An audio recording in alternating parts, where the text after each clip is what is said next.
안녕하세요. 저자와의 대화 행사에 오신 것을 환영합니다. 저는 오늘 행사 진행을 맡은 대일고등학교 교사 한세롬이라고 합니다. 네, 이른 저녁에 여러분을 모시고 이 행사를 진행하게 됐는데요. 저녁, 밤 이런 시간이 흔히 감성적이 되는 시간이라고 하죠. 그래서 괜히 전 여자친구한테 자니 이런 문자 메시지를 보내기도 하고, 그래서 이런 저녁이라는 시간에 여러분의 감성을 매만져 주실 귀한 분을 모셨습니다. 많이 궁금하시죠? 네, 잠시 후에 소개해 드리겠고요. 행사 시작하기 전에 먼저 오늘 행사를 마련할 수 있게 해주신 교감 선생님의 말씀을 먼저 듣도록 하겠습니다.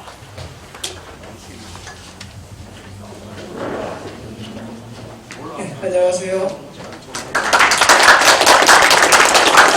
오늘 우리 나태주 씨 선생님을 모시기 위해서 우리가 2년 동안 애를 썼어요. 작년에 이 행사를 선생님 모시고 하려고 했었는데 갑자기 코로나 영향으로 행사를 개최하지 못했다가 올해는 저희가 코로나 상황에도 불구하고 이렇게 방역수칙을 준수하면서 선생님을 모시고 이 행사를 개최하게 됐습니다. 이렇게 먼 걸음 해주신 선생님께 정말로 감사드립니다. 고맙습니다. 선생님의 그 대표적인 시가 풀꽃이라는 시잖아요.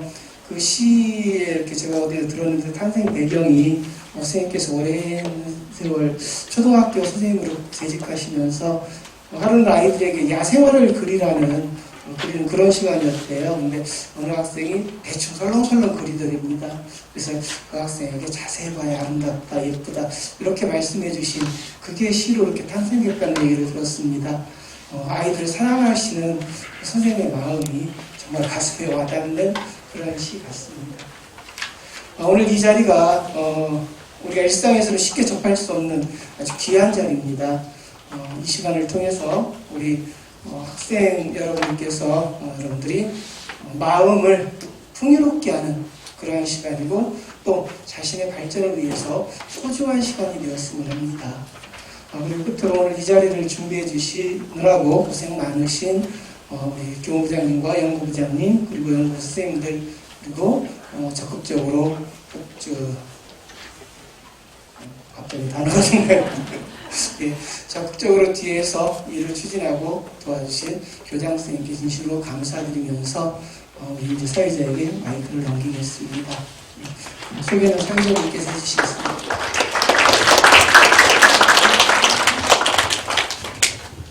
네, 그럼 오늘 이제 여러분의 감성을 만져주실 시인님을 소개해 드릴 텐데요. 얼마 전에 유퀴즈 온 더 블럭에도 나오셔서 재치 있는 입담으로 많은 화제를 모으셨던 분입니다. 고등학생이 선정한 가장 거부감 없는 현대시라는 평을 받고 계시고요. 그래서 우리 학교 학생들도 저쪽에 보면 선생님의 시를 읽고 감상평을 남기기도 하고 모방시를 만들어 보기도 했습니다. 끝나고 나가시는 길에 잠깐 둘러보시면 좋을 것 같습니다. 자, 그러면 네, 선생님을 소개해 드리겠습니다. 맑고 따뜻한 언어로 마음을 울리는 시인 나태주 시인님이십니다. 큰 박수로 맞이해 주세요.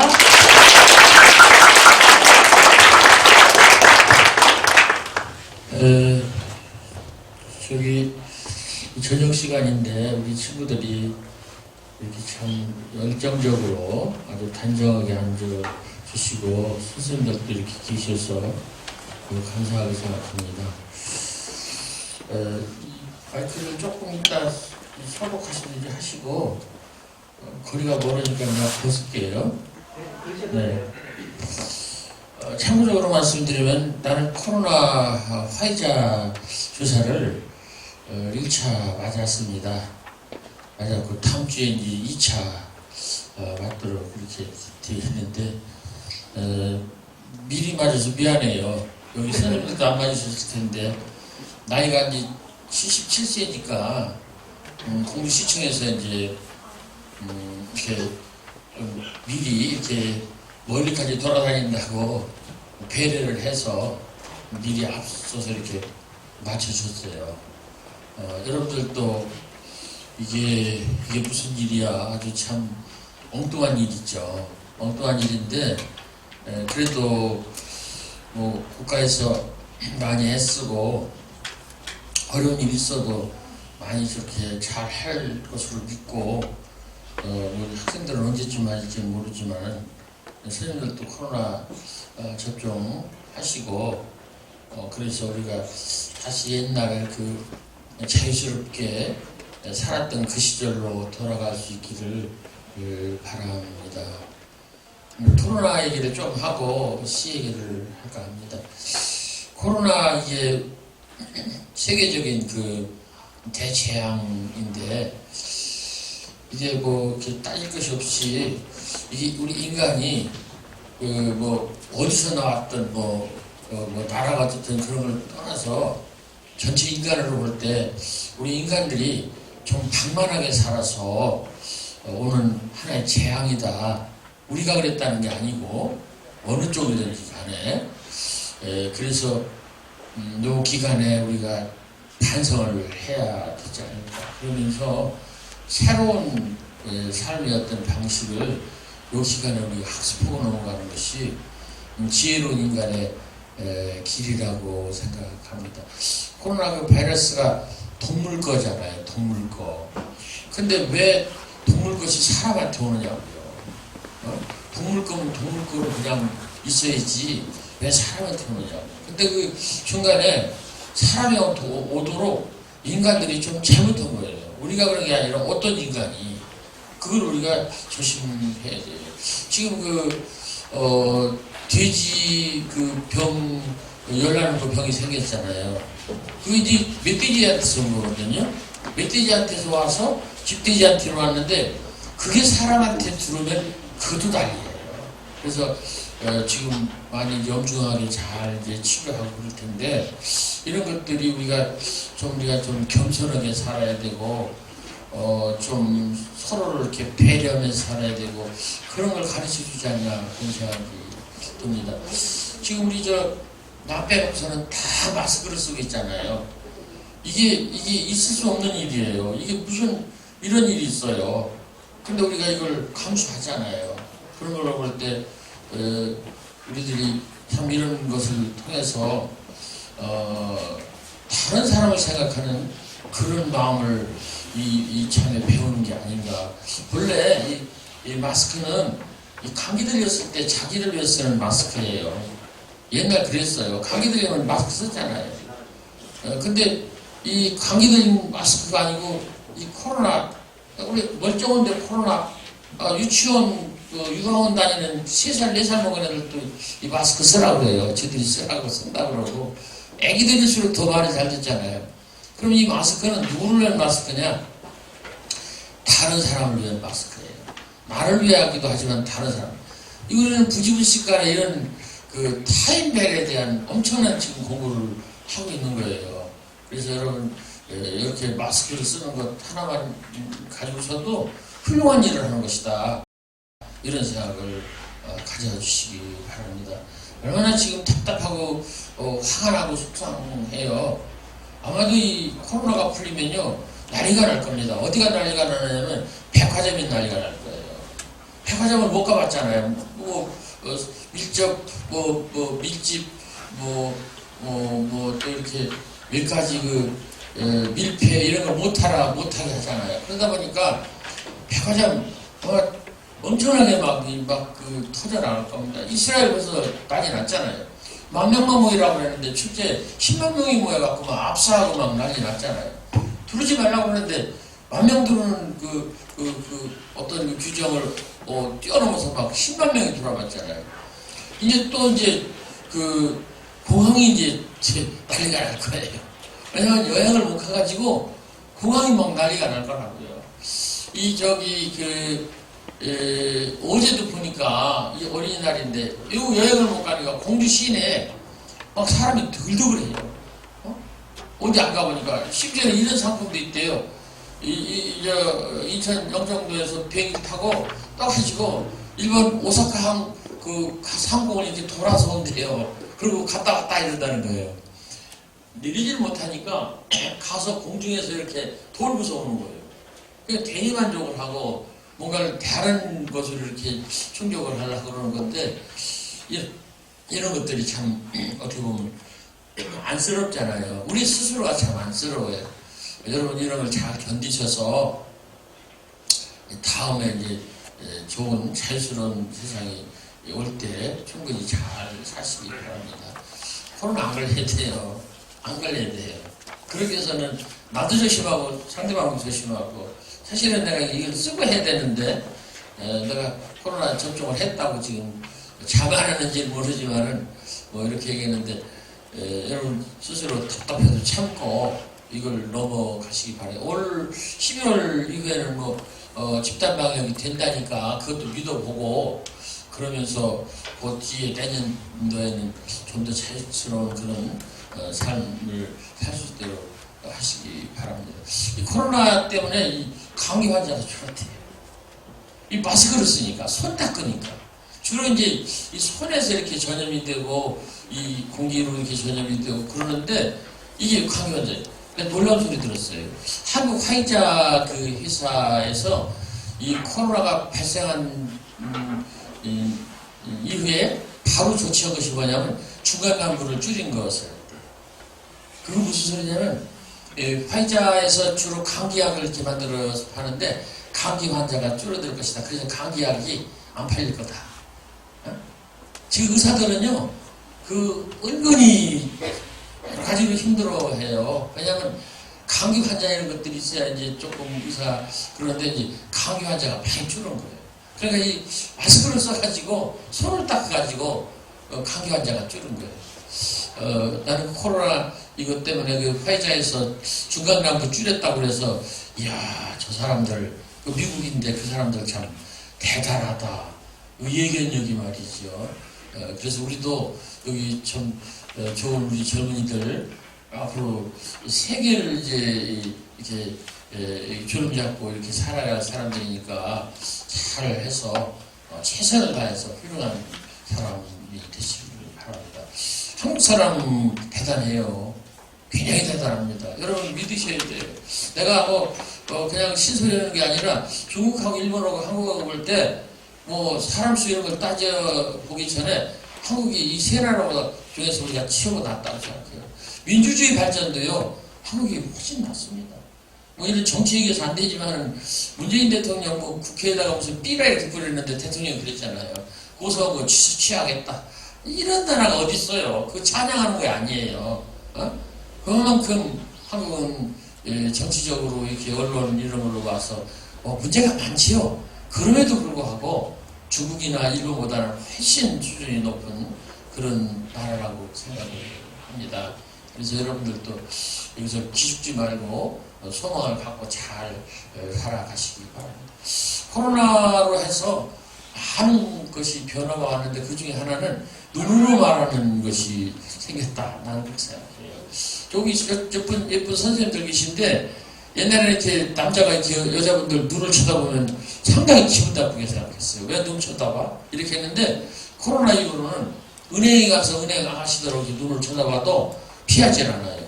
왜냐하면 다 가리고 남은 게 요만큼밖에 안 남았으니까 눈으로밖에 이야기를 할 수가 없는 거예요.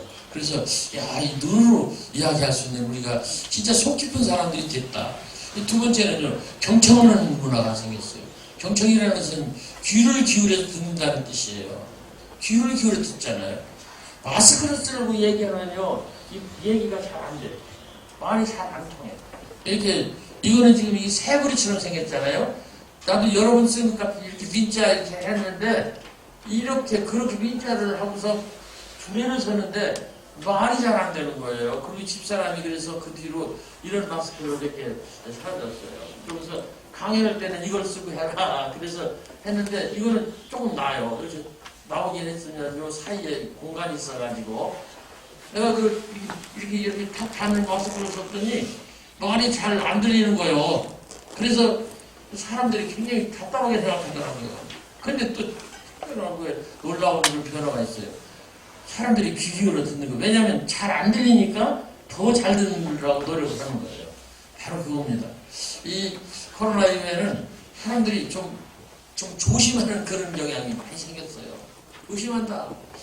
그리고 이제 세상이 조용해졌대요. 그래서 새들이 더 작은 소리를 운다. 새들이. 그리고 바닷물고기들도 저 멀리 사는 애들이 육지 가까이까지 온다는 거예요. 그게 참 우리가 좀 답답한 거지. 왜냐면 바다를 다니는 그 유조선이나 이런 배들이 좀 덜 다니는 거예요. 이 소통이 교류 이런 통역 이런 무역 이런 것이 좀 잘 못 돼가지고 우리한테는 불행이죠. 그런데 그게 물고기들한테는 다행스러운 것이다 그런 얘기죠. 어쨌든 이런 많은 변화가 일어났어요.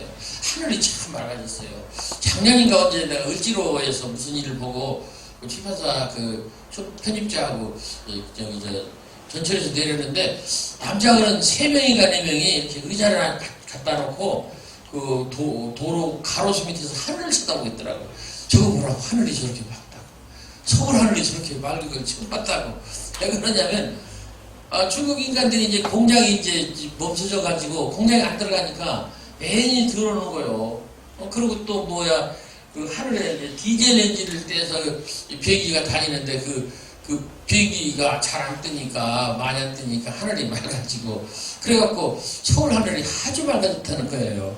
그걸 좋다는 뜻이 아니고 그런 특별한 일도 있었다 그런 얘기입니다. 그래서 이런 그 코로나 사태를 우리가 같이 견디면서 우리가 마음으로 정신적으로 좀 성숙한 그런 사람들이 되었으면 좋겠다. 지금 실제로 그렇게 되어가고 있어요. 여러분들도 이걸 좀 참고 좀 견디면 좋은 세상이 분명히 올 것이라고 생각합니다. 국가의 책임은 그런 걸 해주는 거예요. 해주려고 노력을 할 겁니다. 그래서 여러분 나는 정부 대변인도 아니고 아무것도 아닌 사람인데 좀 기다려 보시고 잘 참고 잘 하시기 바랍니다. 한국인 대단해요. 굉장히 특별한 나라 사람들입니다. 말을 잘 듣죠. 말을 잘 듣죠. 이렇게 말을 잘 듣는 나라 사람이 없어요. 유럽 사람들은 마스크 막 벗어던지고 프랑스 대통령 마크롱인가 거기도 코로나 걸렸잖아요. 그리고 트럼프 대통령도 코로나 걸렸잖아요. 우리는 정말로 그런 면에서는 참 위 사람이나 아래 사람이나 노인이나 젊은이나 참 유순하고 말을 잘 듣고 그렇게 훌륭한 나라다 이런 생각을 가지고 코로나 이 시대를 좀 건너갔으면 좋겠다고 생각을 합니다. 여기 저녁이라고 말을 써놨네요. 이 저녁이라는 말이 참 좋습니다. 나는 문화관을 다녔는데도 시내림의 저녁이라는 말을 들은 적이 별로 없어요. 처음 들어봐요. 내가 엄청 많지는 않지만 80 가깝거든요. 그런데도 나는 이렇게 다니면서 너무너무 많은 걸 배워요. 여러분들이 지금 내 얘기를 듣는 것 같지만은요, 사실은 나는 여러분들한테서 오는 기를 이렇게 받고 있어요. 그게 뭐냐면 인기예요. 사람한테서 오는 기. 예? 여러분들이 나를 다 주목하고 있잖아요. 그러므로 나는 지금 많은 영광을 누리고 있고, 많은 내가 에너지를 지금 축적하고 있는 거예요. 이게 참 중요한 것입니다. 여러분들이 나를 거부해. 그러면 나는 에너지가 막 다운되는 거예요. 여러분들이 나를 받아주고, 쳐다봐주고, 귀 기울여주고, 그러면은 내가 또 에너지가 막 올라가는 거예요. 나는 놀라운 경험을 많이 했습니다. 강의를 안 다니고 집에만 계속 있으면요, 아파요. 막, 팔도 아프고, 뼈도 아프고, 막, 많이 아파요. 근데 강의를 다니면요, 아픈 것이 잘 없어져요. 우리 집사람이, 사모님이 그랬어요. 당신 늙어서 이렇게 뭐, 몸도 힘들고 그런데, 왜 이렇게 강의 다니려고 그러냐? 돈 때문에 그러냐? 그건 아주 아닌 것도 아닌 거지만은 꼭 그런 건 아닌 것 같아요.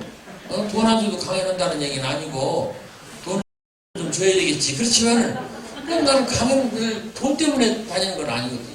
우리 사모님이 집사람이 그 뒤에 알았어요. 강연을 갔다가 이렇게 오잖아요. 그러면 여기서도 5시, 6시, 7시 강연하고 집에 가면 아마 12시 가깝게 내가 들어갈 거예요. 내일 또 8시부터 하루 종일 KBS 촬영이 있어요. 공주에서. 그래서 있을 텐데도 내가 강연하고 가면요. 더 내가 기분이 좋아서 12시에 도착하면 1시간 정도 그 인터넷을 다 정리하고 이메일도 다 정리하고 그러고 자거든요. 근데 집에 노는 날은 더 일찍 자도 더 그냥 힘들어하고 그래요. 우리 집사람이 사모님이 그랬어요. 다녀라. 그리고 다니는 게 훨씬 나은 것 같다. 다 갔다 오는 날은 더 기분 좋아하고 집에 있는 날은 더 기분 나쁘다. 무슨 소리냐 여러분. 이게요, 사람은 이 마음, 정서, 느낌으로 더 많이 산다는 뜻입니다. 행복을 좌우하는 조건이 80%가 정서적인 요인이에요. 근데 놀랍게도 우리 제1고등학교 아주 훌륭합니다. 나 아까 여쭤봤어 선생님한테. 훌륭해요. 이따 좀 얘기를 할게. 근데 이렇게 여러분들 이렇게 하는 이런 학교 어쨌든 훌륭한데 나는 여러분들은 정서적으로 아주 훌륭하고 그래서 행복할 거라고 생각해요. 인간의 행복을 좌우하는 요인 중에 80%가 정서적인 요인이라고. 근데 우리나라 한국 뭐 세계적으로 다 마찬가지지만 교육을 하는데 교육의 그 주된 항목이라든가 주된 범위가 아는 거 그러니까 정서적이 아닌 이성적인 그런 쪽으로만 이렇게 교육을 한다 그런 얘기예요. 그러니까 실제는 20%만 교육을 하는 거예요. 80%는 안 하고요. 집에서도 안 하고 학교에서도 안 하고 사회에서도 안 하고 그러니까 여지없이 사람들은 힘들어지는 것이다 이런 얘기를 세계적으로 난 그렇다고 생각해요. 근데 95개 작년도 유엔에서 발표를 했는데 95개 나라 중에서 우리 한국 사람들의 행복 지수가 50이래요. 50이 매우 낮은 겁니다. 이게 100개를 대중 잡아서 그 100나라 중에서 반절 정도밖에 안 되는 거예요. 근데 GDP는 국민 총생산량은 10번째라는 한국이. 그러면 그 경제적인 수준으로 봐서는 10번째인데 행복의 수준으로 봐서는 50번째면 많이 차이가 나잖아요. 그런 걸로 볼 때 아까 얘기한 내 얘기대로 행복은 돈의 양, 물질의 풍요 그것이 아니다라는 증거가 나오는 것이죠. 그래서 여러분들도 이런 걸 하시면서 이렇게 시가 있는 저녁 이런 걸 하는 여러분 학교가 훌륭하다는 걸 알아야 돼요. 다른 학교에서 온 학생들도 있는데 그 학교 학생들은 또 이렇게 왔으니까 자기 자신이 훌륭하다 이런 생각을 해주기 바랍니다. 이 저녁이 있어야 돼요. 근데 여러분들은 놀랍게도 그 저녁을 다 무슨 야간 자습이나 뭐 이런 쪽으로 뺏겼잖아요. 저녁이라는 건 여유를 얘기를 하는 거예요. 옛날 어른들이 얘기했어요.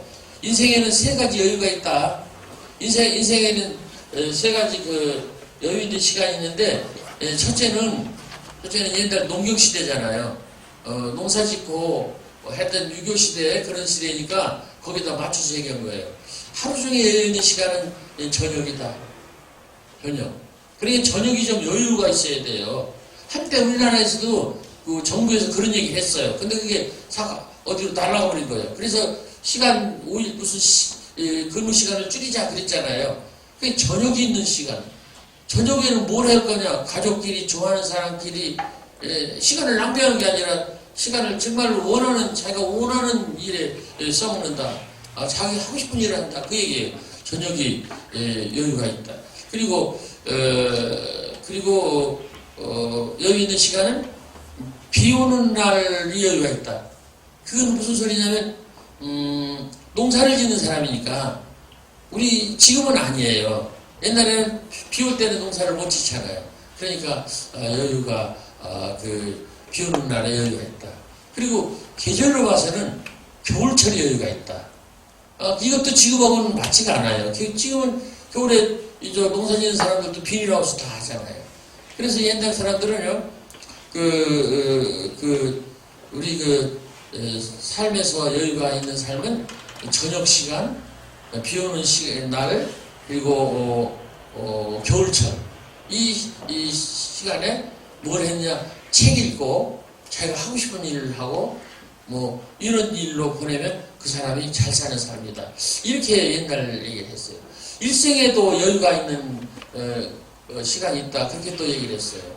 하루는 저녁, 그리고 1년으로 보면은 겨울, 일생으로 보면 노년. 여러분, 그래서 여러분 지금 현재는요, 사실은 준비하는 기간이에요. 여러분 지금 사는 것이 행복하다 있을 수 있어요. 그래야 돼요. 그렇지만 진짜 행복한 시간이 되어야 하는 때는 노년입니다. 그래서 여러분들은 이 청년기에 조금 힘들고 어려워도 참고 그 나중에 어른이 돼서 잘 살 수 있도록 준비를 해야 돼요. 어떻습니까? 여러분 지금 많이 좀 살지는 않았지만 초등학교 때 그 성적이라든가 그 활동 이런 것은요 부모님 수준에 따라서 이게 바뀌는 그런 거예요. 타고난 부모님의 어떤 재능과 지능 이런 거, 어떤 신체적인 건강 이런 걸 가지고서 유소년 시절, 청년 시절을 보내잖아요. 진짜로 인간이 자기 능력을 발휘하려면요 부모님 도움 받지 않고 자기가 자기 힘으로 돈 벌어서 활동할 수 있는 그런 때가 돼야 돼요. 우리 선생님들이 지금 거기 지금 근접해 가고 있는 거예요. 우리 교장선생님이나 교감선생님은 완전히 자기 능력으로 바로 서서 자기 삶을 살고 자식이나 부모를 이렇게 돌보고 그러잖아요. 그래서 여러분들은 지금 현재 준비하는 기간이다. 그런 얘기예요.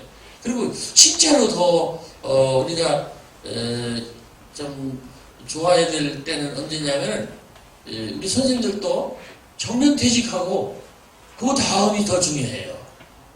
정년퇴직하고는 죽어버리자 그런 사람은 없어요. 이제 사람들이 이제 라이프 그 스타일이 길어져 가지고 인생이 길어져 가지고 오래 살잖아요. 그래서 우리는 오래 살 것에 대해서 대비를 해야 돼요. 그래서 건강도 좀 미리미리 살펴야 되고 너무 무리하지 말아야 되고 그러면서 노년의 삶을 이렇게 생각을 해야 된다 그런 얘기예요. 그래서 이 저녁에 있는 이 시간에 대한 행복과 보람 이런 얘기를 했습니다. 정리할게요. 그 어떤 가까운 그런 삶으로 볼 때 여유가 있어야 되는 것은 말하자면 책을 읽을 때 무슨 노력을 할 때 저녁 시간 그리고 비 오는 시간 그 비 오는 날 그리고 겨울 이 옛날 얘기예요. 그리고 인생 크게 볼 때 세 가지 여유가 있어야 되고 자기가 뭔가를 할 수 있는 그런 시간은 언제냐 저녁 시간 그리고 1년으로 볼 때는 겨울 그리고 일생으로 볼 때는 노년 아주 중요합니다. 그래서 진짜 행복한 사람은요 노년이 행복한 사람이에요. 그래서 나는 학교 선생님들한테도 그 얘기를 많이 합니다. 준비하시라고. 준비하시라고. 노년을 준비하라고. 여러분 준비할 거 없어요.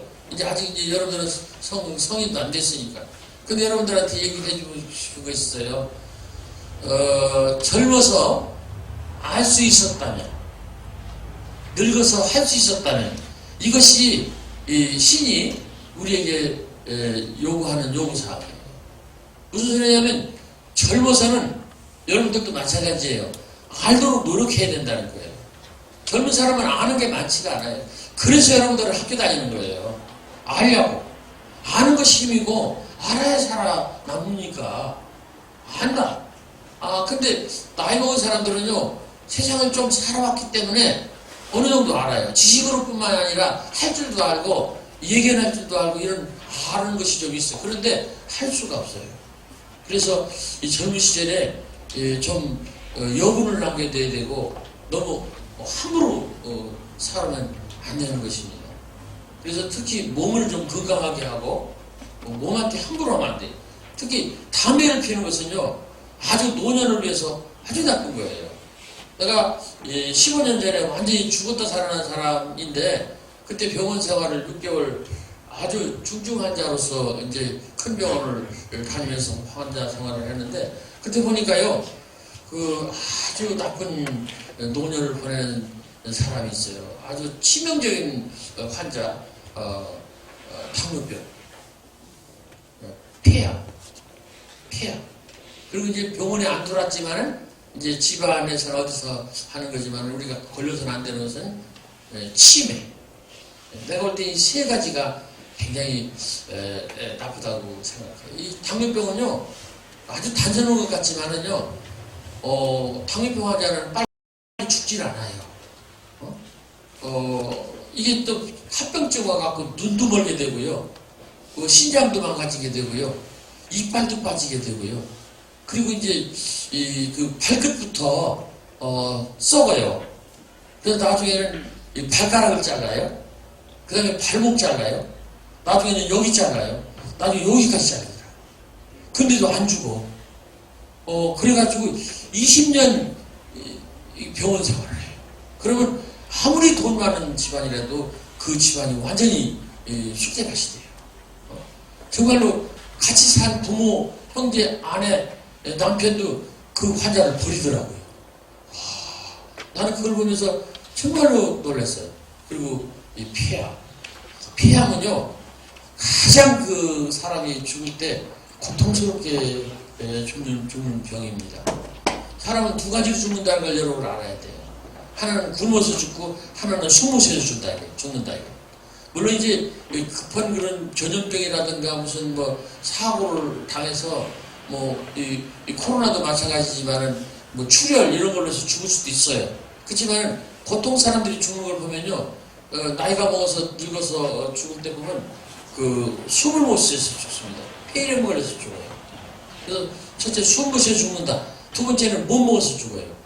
아니 왜 슈퍼에 음식이 없나요? 그렇지 않습니다. 먹을 수 있는 능력이 없으면 먹는 거예요. 나도 아침에 밥을 먹는데 하여튼 반사발에 반사발밖에 못 먹어요. 안 당겨서 못 먹어요. 여러분 고기만 좋지요? 나이 먹으면 고기를 먹을 수가 없어요. 왜 그러냐면 씹는 이가 시원치 않고 그리고 소화가 안 되니까 고기를 먹는 것이 좀 부담스러워요. 여러분 고기가 잘 먹힐 거예요. 그때 많이 먹어둬요. 나중에 늙으면 고기도 잘 못 먹을 때가 있어요. 술은 더 말할 것도 없어요. 그러면서 이 때문에 젊은 시절에 자기 몸을 좀 아껴야 됩니다. 특히 담배 피는 사람은요, 담배를 피지 말아야 돼요. 이거는 아주 치욕이에요. 아주 친구 눈치 할 거 없어요. 그냥 나를 보세요. 담배를 피면요, 우리 기관지 코 쪽부터 해서 기관지로부터 기관지 갈라지는 쪽에 밖에서 들어오는 털이 있잖아요. 좀 먼지 이런 것을 이물질을 이렇게 걸러내는 이 털이 그러니까 모발이 어떤 그런 것이 이렇게 거꾸로 이렇게 쫙 이렇게 있다고 그래요. 의사들 말을 들어보면. 그런데 그것이 이렇게 밖에서 이제 먼지 같은 게 들어오면 이걸 밀어낸다고 그래요. 그게 이제 가래거든요. 가래는 뱉어야 돼요. 근데 이게 그냥 저 안까지 쑥 들어간다는 거예요. 밖에 있는 매연이라든가 이런 것들이 일단 거기에 걸려갖고 이게 나와야 되는데 이게 속까지 쑥 들어간다는 거예요. 그래서 폐암에 걸리는 거예요. 특히 담배에 있는 니코틴이나 이런 것들이 저 속까지 쑥 들어가는 거예요. 필 때는 좋지만은 이게 이제 조금씩 이제 자기 폐를 망가지게 한다 이거예요. 아침 식전 담배를 필 때는 이렇게 가래를 탁 뱉어보면 그 가래가 검게 나온다고 그래요. 그건 다른 게 아니고 그 담배 연기가 아니고 자기 폐 속에 들어있는 그 털이 이게 녹아 나오는 거라는 거예요. 이게 다시 회복이 되려면 몇 년 담배를 끊어야만 그게 회복이 된다. 그렇기 때문에 이 담배는 아주 나쁘다 그런 얘기예요. 여러분 오래 살아야 돼요. 오래 살아야 돼요. 그러면서 좋은 일을 할 때까지 해야 돼요. 나도 오래 살아보니까 상당히 괜찮아요. 여러분 이 학교까지 내가 오는 사람이 됐잖아요. 이게 중요해요. 우리 친구들은 77세 먹은 우리 친구들은 아무도 이렇게 불러주는 사람이 없어요. 나는 그런데 이렇게 오는 사람이 됐잖아요. 그거는 진짜 내가 복이 있다고 생각을 합니다. 나도 젊어서 무리한 적이 있어요. 술을 좀 많이 먹었어요. 그래서 주정도 많이 하고 우리 사모님한테 미안하죠. 주정 많이 해갖고 지금도 웅백히는 소리를 가끔 내가 듣는데 어쨌든 결론적으로 말하겠습니다. 젊어서 알 수 있었다면 여러분들은 그 아는 것을 위해서 최선을 다하고 있는 사람이라고 생각합니다. 선생님을 만나서 공부를 합니다. 책을 읽고 거기서 지식을 얻고 공부를 합니다. 여행을 해서 또 견문을 핍니다. 그 세 가지죠. 근데 이 코로나가 여행을 막고 있으니까 답답한 일이죠. 모르겠네. 우리 대일고등학교는 어떻게 하는지 모르지만 내가 구례 동중학교를 가봤는데 거기가 전라도 있는 데잖아요. 구례 동중학교 조그마한 학교예요. 전교생이 이만큼이나 될까? 그런 조그마한 학교인데 그 교장 선생님이 대단하더라고요. 1학년, 2학년, 3학년 해가지고 외국 여행을 시켜요. 그래서 2학년인가 3학년 애들은 백두산을 갔다 오더라고요. 전교생 그 중에서 3학년 이렇게 되면 2학년 되면 걔들을 다 데리고서 백두산 갔다 와요. 그래서 그 학교 졸업한 아이들은 중학교 졸업하면서 다 백두산 갔다 오는 애들이에요. 생각이 달라진대요. 여러분 백두산 갔다 온 사람 별로 없을 거예요. 백두산 가보면요 그냥 산이라고 그러죠. 전혀 산하고는 상당히 우리가 생각하는 산하고는 거리가 먼 산이에요. 그야말로 그 올라가는 데부터 이렇게 해서 이게 다 산이야. 이게 올라가는 그러면서 거기서부터 이렇게 올라가는데 거기에 천지가 있어요. 우리가 생각할 때는 요것만 산인 줄 아는데 그렇지가 않아요. 이게 다 산이에요. 이게 스케일이 다른 거예요. 여러분 그랜드 캐년 가봤어요? 안 가봤죠? 물론 지금 가보라는 게 아니라 나중에 가보세요. 그랜드 캐년을 가보면요 이게 위에서 뷰 포인트에서 이렇게 보면요 진짜 무서워요. 내가 빨려 들어갈 것 같아요. 거기에 너무너무 멀고 너무 크고 말이죠. 정말로 그래요. 스케일이 달라요. 그런 걸 통해서 책에서나 선생님한테서 들을 수 없는 그런 걸 배우잖아요. 그래서 여러분 이 젊어서 알 수 있었다면 이게 중요합니다. 여러분 알기 위해서 최선을 다하고 있는 줄 아는데 더욱더 그렇게 해서 여러분들이 훌륭한 인생을 살 수 있는 그런 사람이 되기 바랍니다. 또 있어요. 늙어서 할 수 있었다면 늙어서는 할 수가 없습니다.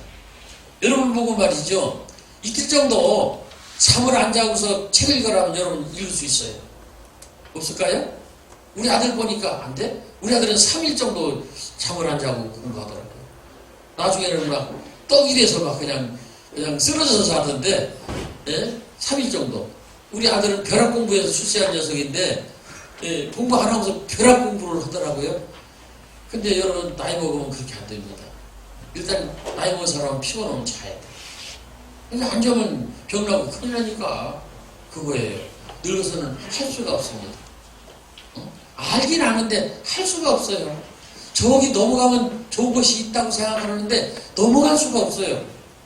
여러분 그래서 나이가 먹어서 할 수 있는 능력을 기르기 위해서 젊어서 여러분들이 자기 몸을 위해서 많은 투자를 해야 돼. 아끼십시오. 화가 난다고 자기 몸한테 함부로 하고 그러면요 그 보복이 다 자기한테 와요. 누구 몸입니까? 내 몸이에요. 여러분 몸을 아끼시기 바라요.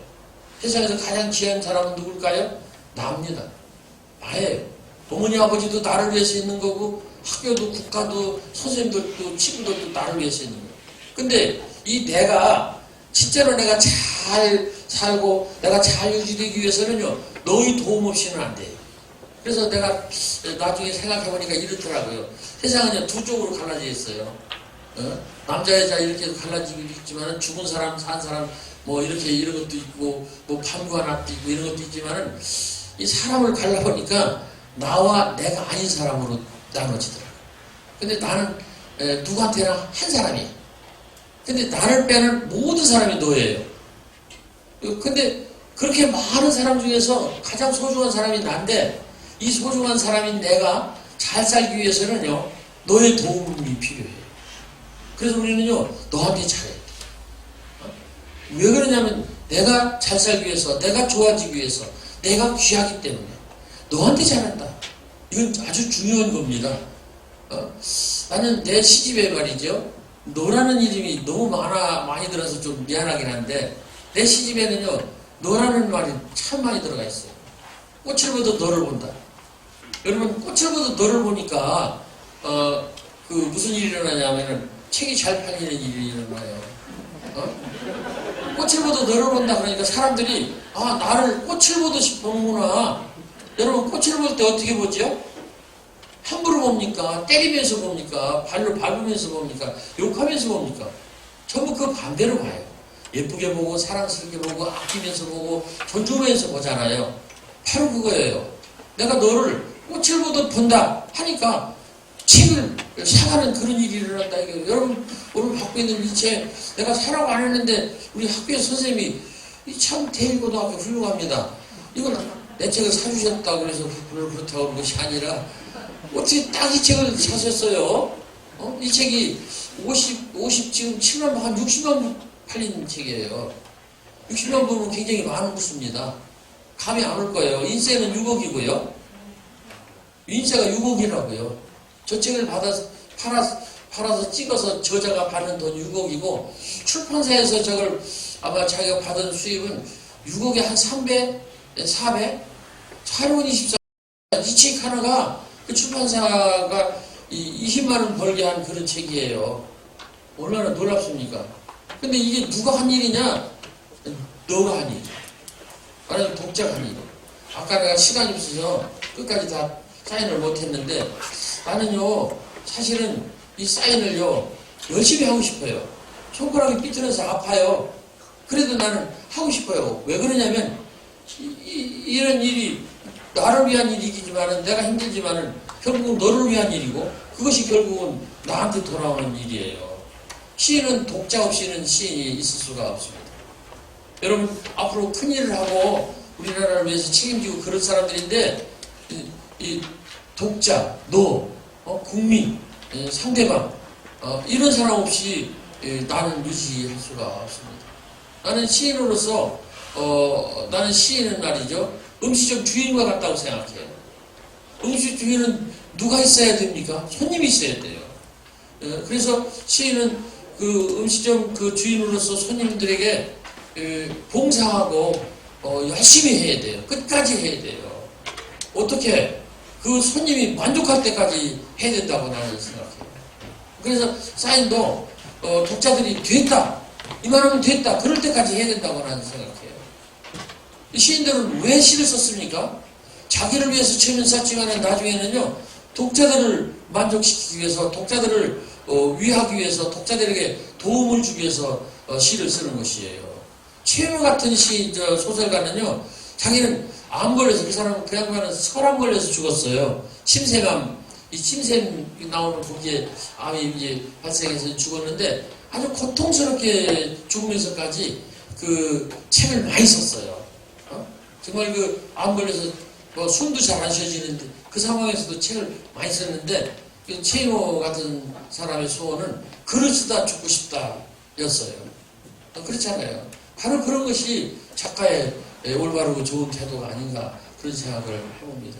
그래서 이 시인도 독자들을 위해서 최선을 다하면서 하루를 보내는 것이 자기 할 일이라고 생각합니다. 그럴 때 자기도 좋아지고 세상도 좋아지고 그러는 게 아닌가. 거드름 피고 말이죠. 와라. 너희들이 뭘 알아? 이렇게 하는 시인은 옳지 않다고 생각합니다. 독자들이 힘들다고 그래요? 그러면 그 힘든 것을 어떻게 하면 도와줄까? 어떻게 하면 풀어줄까? 이런 노력을 해야 된다고 생각합니다. 여러분들도 마찬가지예요. 앞으로 여러분들이 어떤 일을 맡았을 때는요. 자기만을 생각하지 말고 자기 반대편에 있는 너에 대한 생각을 해서 너에게 도움되는 일을 해야 된다고 생각합니다. 그래서 그 사람이 충분히 만족하고 그 사람이 행복하고 그 사람이 좋아질 때까지 우리가 노력을 할 때 세상도 좋아지고 나도 좋아지는 것이다.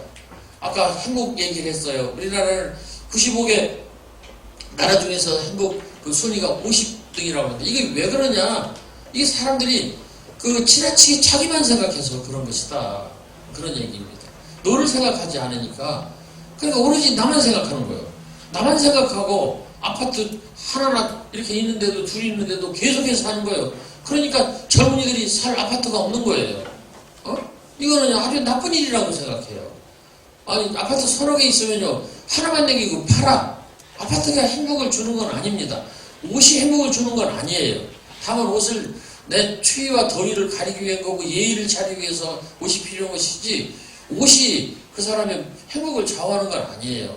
물론 조금 영향은 주겠지만 오로지 그것은 아니다 그런 얘기예요. 자동차도 마찬가지고 돈도 마찬가지고 그럴 때 우리는요 생각을 좀 달리 해야 돼. 우리는 정말로 훌륭한 임금을 많이 모시고 있어요. 첫째 단군이라고 하는 임금. 우리가 봤든지 안 봤든지 그분이 실제든지 아니든지 그 관계가 없어요. 삼국사기에 있는 그냥 누군가가 그냥 꿈에 쓴 말이라도 괜찮아요. 단군이라는 분이 계셨다. 그분이 뭘 가르쳤어요? 홍익인간이라는 말을 가르쳤어요. 홍익인간. 이거는요, 우리나라 지금 그 위에 있는 사람들 모든 지식인 많은 그 가지고 있는 부자들이 알아야 될 일이라고 생각해요. 홍익인간. 아주 캐캐묵은 말이지만 아주 가장 귀하고 훌륭한 말이라고 생각해요. 홍익, 널 이롭게 사람들한테 널 이롭게 한다. 얼마나 훌륭합니까? 여러분 그런 생각을 해야 돼요. 사람들한테 널 이롭게 하라고 우리의 그 조상이 되는 단군 할아버지가 우리에게 가르쳐 주셨어요. 홍익이가 우리 세종임금도 우리에게 가르쳐 주셨어요. 훈민정음이라 뭐라고 하셨습니까? 그 당시에는 말이 있었지만 말을 기록할 수 있는 그대로 기록할 수 있는 소리글이 없었어요. 기록하려면 그걸 바꿔서 한자로 바꿔서 이렇게 기록해 만드는 그런 불쌍한 백성들이 많았어요. 그 당시에는요 백성이라는 의미가 없는 때였어요. 그 당시에는 군하고 신만 있죠. 그 군은 임금 하나고 나머지 신하, 벼슬하는 사람들. 백성들은 소모품이었어요. 그런데 세종임금은 그 소모품 같은 백성들을 생각한 거예요.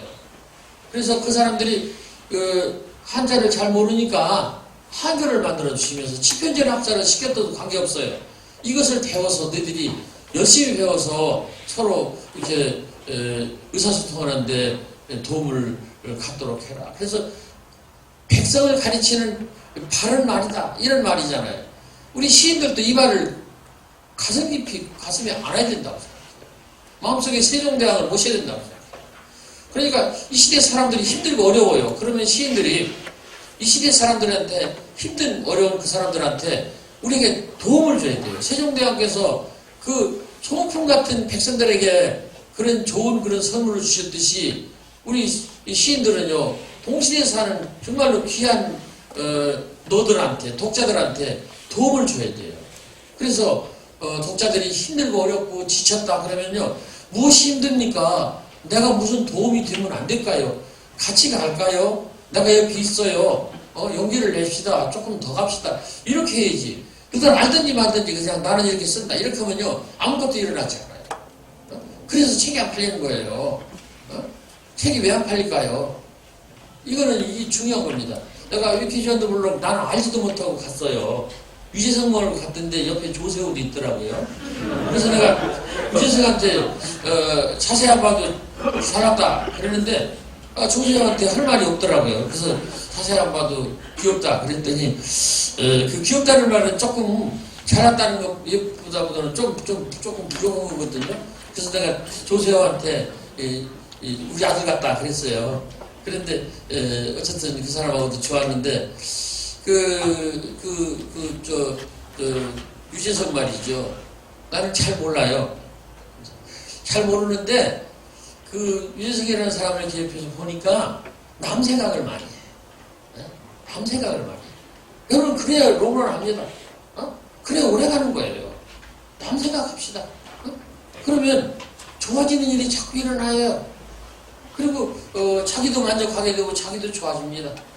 우리 지금 한국 사람들이 행복지수가 자꾸 떨어지고 나빠진 것은요 자기 생각만 하니까 지나치게 경쟁을 하고 지나치게 명품에 의존하고 나만 가지려고 그러고 그러다 보니까 자존감이 떨어지는 거예요.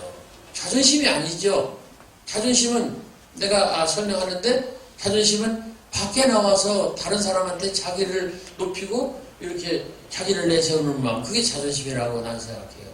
같은 말이긴 한데 자존감은 자기 스스로 자기를 높이고 자기를 생각하는 마음. 어떤 사람이 그 블로그에다 썼더라고요. 나는 지금 SNS에 지금 글을 쓰고 있는데 엄청나게 내가 자존심을 세워서 그냥 세게 쓰고 있다. 막 그냥 강하게 쓰고 있다. 그런데 정작 쓰고 있는 나는 자존심이 많이 떨어지고 아주 바닥이 돼 있다. 이겁니다. 남한테 보일 때는 막 세게 자존심을 세워요. 그것도 좀 문제가 있는 거예요.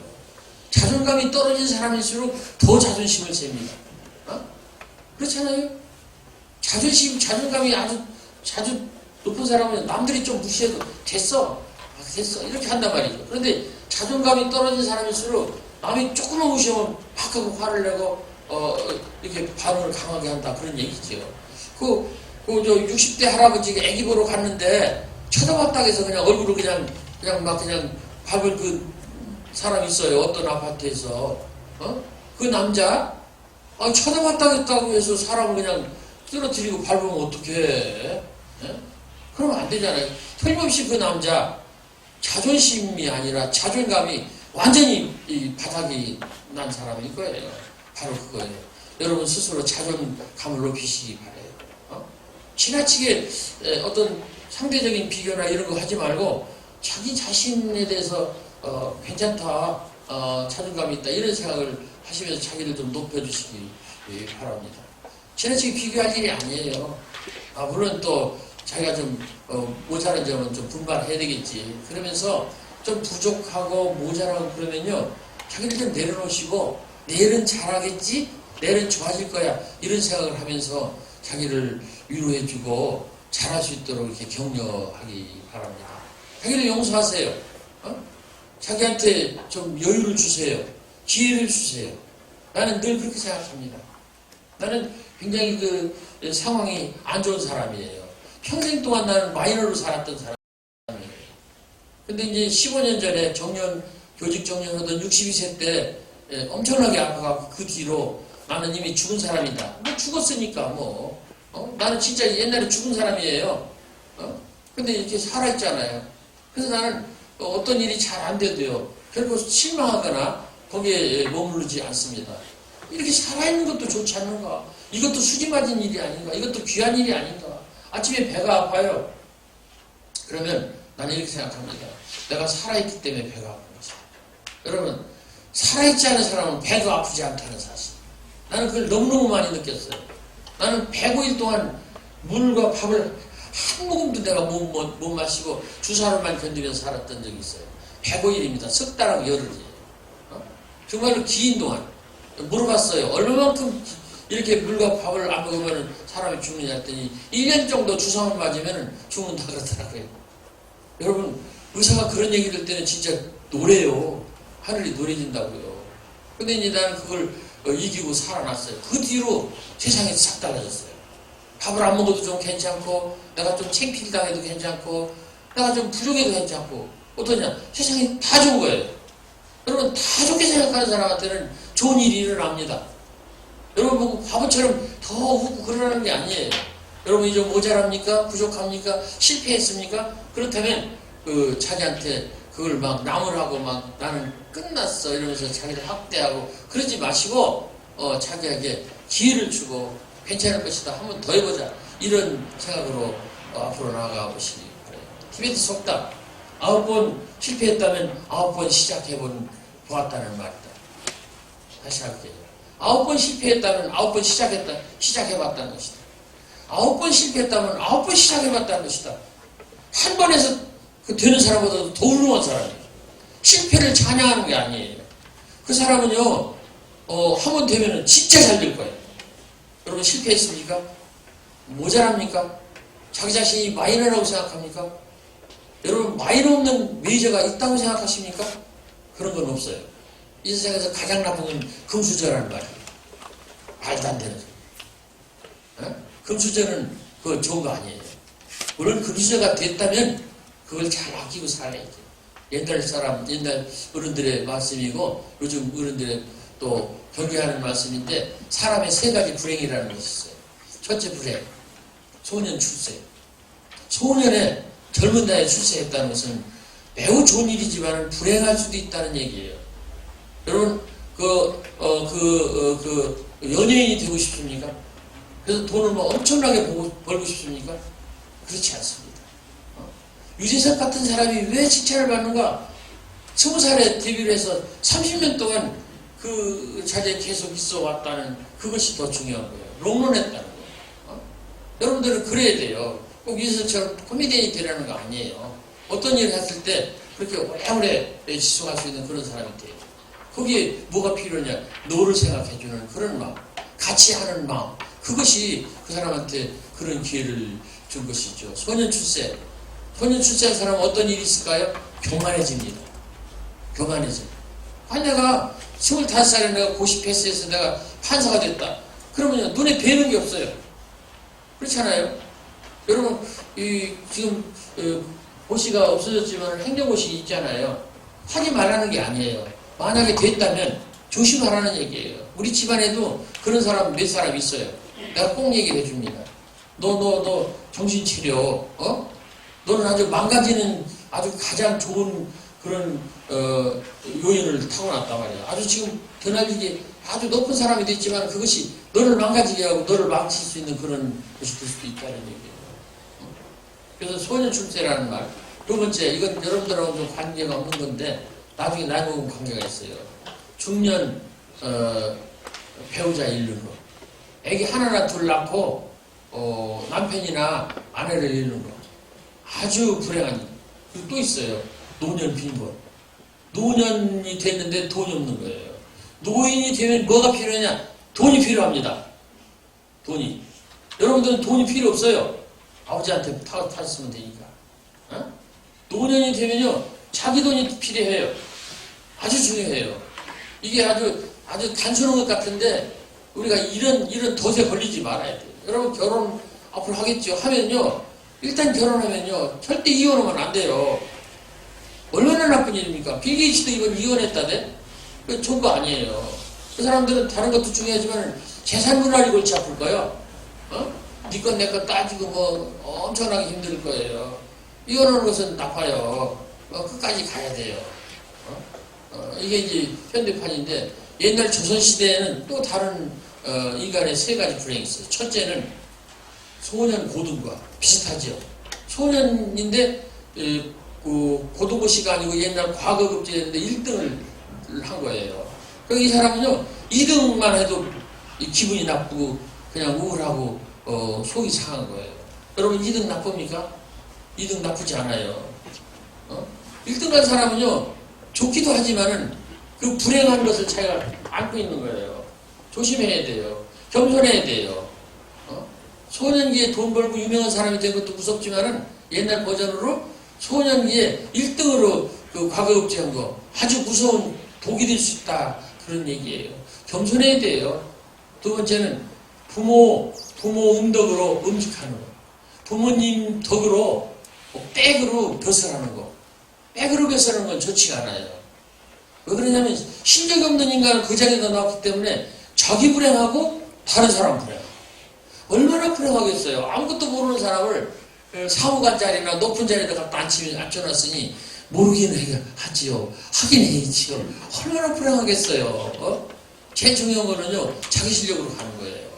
그게 진짜 자기를 위한 거예요. 내가 우리 뭐 집안 자랑 그런 것이 아니라 우리 딸이 지금 서울대학에 있는데 그 친구가 매주 토요일 날이면은 동아일보에 그 칼럼 비슷하게 시에 대해서 쓰는 사람이에요. 그래서 한 5년 썼어요. 그거 1년만 써야 되는데 계속 쓰게 시켜서 지금 5년 정도, 5년 됐을 거예요. 그렇게 오래 썼는데 그 아이 어렸을 때 학교 다닐 때 학교 선생님들이 그 숙제를 내거나 이러면요. 너희 아버지 글 쓰는 사람이니까 아버지 보고 고쳐달라고 그래요. 이렇게 숙제를 내서 보냈어요. 그래서 나는 그 얘기를 듣고서 절대로 안 고쳐줬습니다.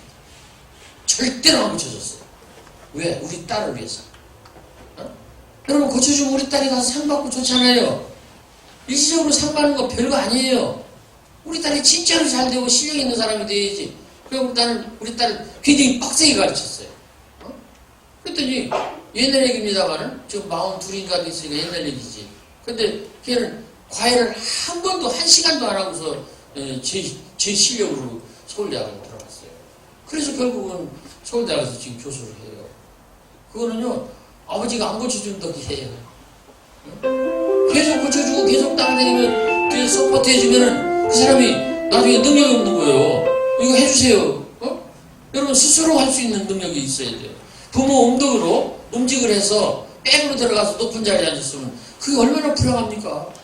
나쁜 거예요. 좋지 않은 겁니다. 우리가 그래서 금수저라는 말이 좋지 않다는 것을 내가 여러분들한테 얘기하는 거예요. 세 번째, 말 잘하는데 글도 잘 쓴다. 이거는 참 옛날 어른들이 참 특별한 거예요. 말 잘하고 글 잘 쓰는 것은 좋은 일이에요. 그런데 젊은 사람이 말도 잘하고 글 잘 쓰면 어떻게 될까요? 그 집단에서 앞에 나서라고요. 앞에 나서 가다가 보면 그 사람이 피해를 당하는 거죠. 그 대표적인 분으로서 누가 있느냐면 조선시대의 조광조 선생이 있어요. 그분은 임금님 선생까지 했어요. 말도 잘하고 글도 잘 쓰시고 훌륭해요.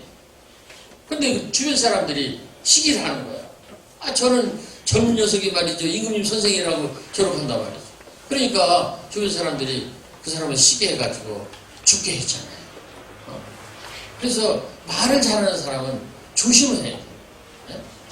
글을 잘 쓰는 사람들 조심해야 돼. 나는 젊었을 때는 말을 잘 못했어요. 늙어서 하도 말을 많이 해서 조금 이렇게 이만큼이 나는 거지.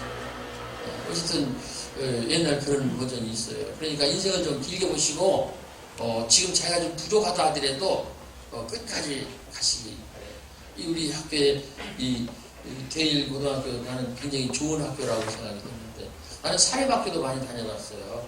사립학교는 두 가지 유형이더라고요. 아주 좋거나 아주 나쁘거나 두 가지 중에 하나예요. 근데 공립학교는 대체로 좋아요. 대체로 괜찮아요. 그래서 공립학교는 점수를 매긴다면 60점, 70점, 80점 그래요. 되게 비슷해. 근데 사립학교는 8, 90점, 20, 30점이에요. 나는 어떤 학교 가서 사립학교인데 20, 30점 학교도 내가 가본 적이 있어요. 근데 이 대일고등학교는 내가 보니까 8, 90점 학교예요. 중동고등학교도 내가 간 적이 있어요. 사립인데 중동고등학교 유명한 명문이잖아요. 거기도 8, 90점이더라고요. 그런 학교들은 보면 우선 선생님들이 훌륭하시고 학생들이 훌륭해요. 정말로 훌륭합니다. 나는 저 거창에 있는 학교도 거창고등학교하고 거창 중앙고등학교인가 그 경상도의 명문이에요. 근데 그 학교도 보니까 8, 90점 이렇게 아주 훌륭한 학교더라고요. 여러분 학교에 있는지 모르겠어. 그릿이라는 책이 있어요. GRIT. 성공에 대한 얘기가 들어있습니다. 한마디로 줄이면은 성공의 중요한 인자는 재능이나 지능이 아니다. 노력이다. 이래. 사람들은 얘기할 때 저 사람은 본래 타고나서 그런 게 본래 잘해. 이렇게 말한다는 거예요. 그리고 사람들은 얘기를 하죠. 나는 틀렸어. 나는 저 사람하고 달라. 이렇게 얘기한다는 거예요. 나는 안 되는 쪽으로 다르고 저 사람은 다 되는 쪽으로 다르네. 나도 초등학생을 많이 해봤는데 조그만 학교 그래도 인원수가 적은 학교 학생들이 공부를 잘할 것 같지요? 그렇지 않습니다. 10명, 20명 다니는 학교, 그 아이들이 학교 한 학년 전체라고 그러면요. 10명이나 20명 되면요. 1학년부터 성적이 정해져 있어요. 그래서 일단 1등 가는 애는 1학년부터 6학년까지 1등이에요. 그래서 공부 잘하는 사람은 걔가 1등을 해야 돼요. 그래서 다른 애들은 안 하는 거예요. 쟤가 1등 가도록 나는 안 하는 거예요. 노래도 노래 잘하는 애가 결정이 돼 있어요. 그래서 노래하면 안 돼요. 그거 안 하는 거야. 그게 무슨 소리냐면 1학년부터 재능에다가 다 맡겨버리는 거예요. 쟤는 재능이 있다. 덕코스 교수에게 하면 그건 아니다. 그런 얘기. 성공하는 사람들을 많이 이렇게 연구해보고 조사해봤는데 재능도 중요하지만 노력이더라. 그래서 이런 공식을 덕코스 웨스가 냈어요. 재능 곱하기 노력이면 이 기술이 나온다. 스킬이 나온다. 다시 말할게요. 재능 곱하기 노력이면 바로 성공, 어치브먼트, 성취가 나오는 게 아니고 스킬이 나온다. 기술이 나온다. 그것 갖고는 안 된다. 다시 기술 곱하기 노력을 해야 성취가 나온다. 이겁니다. 무슨 소리냐? 합치면 재능 곱하기 노력 자성을 해야 된다. 노력에 또 노력을 해야 된다. 내가 재능이 좀 부족하더라도 노력을 하면 부족한 재능을 넘어설 수 있다. 그런 얘기. 이게 덕코스 교수의 희망찬 메시지입니다. 다시 말할게요. 성공은 재능만이 아니다. 재능은 중요해. 그러나 재능만 믿고서 가만히 있으면 아무것도 안 된다. 그런 얘기예요. 약간의 재능을 타고난 사람이 노력과 노력을 하면 많은 재능을 타고난 사람보다도 훨씬 더 성공할 수 있다. 이게 덕코스 교수의 메시지입니다. 그러면서 이렇게 얘기해요. 성공하려면 뭐가 필요하냐? 끝까지 포기하지 않는 노력하는 열정이 필요하다. 따라서 하세요. 끝까지 포기하지 않고 노력하는 열정. 이게 성공할 수 있는 가장 중요한 열쇠다. 첫 번째, 끝까지 해야 돼요. 여러분 끝까지 해보시려고 노력을 해야 돼요. 그리고 두 번째, 포기하지 말아요. 포기하지 말아요. 절대 포기하면 안 돼요. 우리 젊은 친구들이 포기한다는 건 매우 불행하고 매우 안타까운 거예요. 나이 먹은 사람은 포기해야 돼요. 많은 걸 포기해야 돼요. 괜찮아요. 포기해도. 그러나 젊은이에게 포기는 아니라고. 끝까지 포기하지 않고 노력하는 이 뜨거운 마음, 이것이 있어야 된다. 나는 젊은 시절에 사람을 나눌 때 앵그리맨하고 헝그리맨 이렇게 나는 나눠봤는데, 앵그리맨은 자기 문제만이 아니고 사회 전반 어떤 것에 대해서 화를 내면서 그것을 개선하고자 노력하는 사람이에요. 말하자면 내가 볼 때는 젊었을 때는 이 참여적이고 뭐냐면 진보적인 성향을 가진 사람들이 주로 그랬어요. 우리 문인 중에서. 근데 이제 나는 앵그리맨보다는 헝그리맨이었어요. 내 자신이 좀 너무 비참하고 너무 낮은 사람이기 때문에 이게 좋아지기 위해서 내 신분 상승을 위해서 노력을 했어요. 그래서 말하자면 김지아라든가 박노해라든가 이런 사람하고는 내가 거리가 멀었어요. 근데 나이가 먹어서 이제 내가 앵그리맨, 헝그리맨을 이제 찾지 않아도 되는 그런 나이가 돼서 이렇게 다시 보니까 이 김지아 선생은 그렇고 박노해라는 분이 대단한 사람이더라. 작년에 내가 강연 녹음을 하기 위해서 서울시에서 하라고 해서 어떤 스튜디오에 가서 이제 강연 녹음을 했는데 그 옆 건물이 박노해 씨의 사진전하는 건물이더라고요. 거기서 계속해서 박노해 씨가 사진전을 하더라고요. 여러분 잘 모를 거예요. 박노해라는 사람은 옛날에 권위주의적이고 약간 대립적이고 할 그때 감옥 생활을 많이 한 사람이에요. 본래 이름은 박기평. 근데 이제 자기 이름이 박노해인 것은 노동해방 그런 뜻을 따서 노자하고 해자를 따서 노해 이렇게 지었던 사람이에요. 그런데 그 사람이 감옥에 들어갔다 온 그것을 보상해주기 위해서 진보적인 대통령이 있었을 때 그 사람한테 보상을 했대요. 돈을 줬다는 뜻이에요. 근데 박노해 씨는 나는 참 그런 면에서 존경심이 일어나더라고요. 축구에서 준 그 보상금을 다 반납하고 나는 나의 과거를 팔아서 나의 미래를 이렇게 안일하게 편안하게 살고 싶지 않다. 그러면서 그 돈을 반납했대요.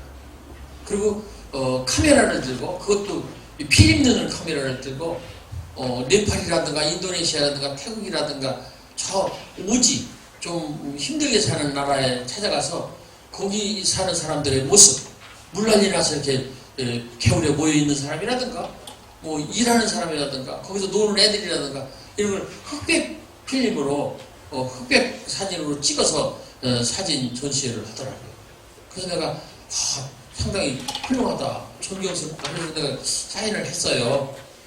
우리 박노해라는 시인은 훌륭하다. 나하고 젊은 시절에는 서로 같은 느낌으로 살진 않았는데 내가 나이 들어서 보니까 그 사람이 훌륭하더라. 그렇게 써줬더니 그 사람이 계속해서 나한테 메일을 보내요. 자기가 이제 단체로 이렇게 보내는 메일이 있어요. 얼마 전에 온 메일입니다. 나는 그 얘기를 해주고 싶어요. 나라가 이렇게 되면 망합니다. 라는 메일이에요. 이런 나라는 망합니다. 첫째, 군인이 나약한 나라는 망한다. 여러분 인정하겠습니까? 군인이 나약하면 나라가 망한다. 당연하죠. 군인이 나약하면 망한다. 참, 그 얘기는 안 할게요. 내가 군대 가서 강연하고 그런 얘기는 안 할게요. 참, 군인 중에서 보면요, 어떻게 저 사람이 군대 왔을까? 그런 친구들이 있어요. 근데 그 부대에 가보면요, 어쨌든 박노해 씨 지적입니다. 두 번째, 지성이 오만해지면 망한다. 지성이 그러니까 뭔가 아는 사람이 너를 생각하지 않고 자기만 생각하면 망한다. 지성이 오만해지면 망한다. 그러니까 뭘 아는 사람은요, 다른 사람한테 베풀어야 돼요. 돈 있는 사람도 다른 사람을 위해서 노력을 해야 돼요. 자꾸 알려줘야 돼요. 그렇지 않으면 사람은 망한다. 이렇게 그런 나라는 망한다. 박노해 씨 진단이고 충고예요. 세 번째, 정치가 부패해지면 망한다. 정치인들이 돈이나 생각하고 뒤책이고 이러는 나라는 망한다. 옛날부터 맞는 얘기죠. 젊은이가 고개 숙이면 망한다. 나는 그게 마음이 아프더라고. 젊은이가 고개 숙이면 망한다. 젊은이가 희망이 없어서 나는 할 게 없어.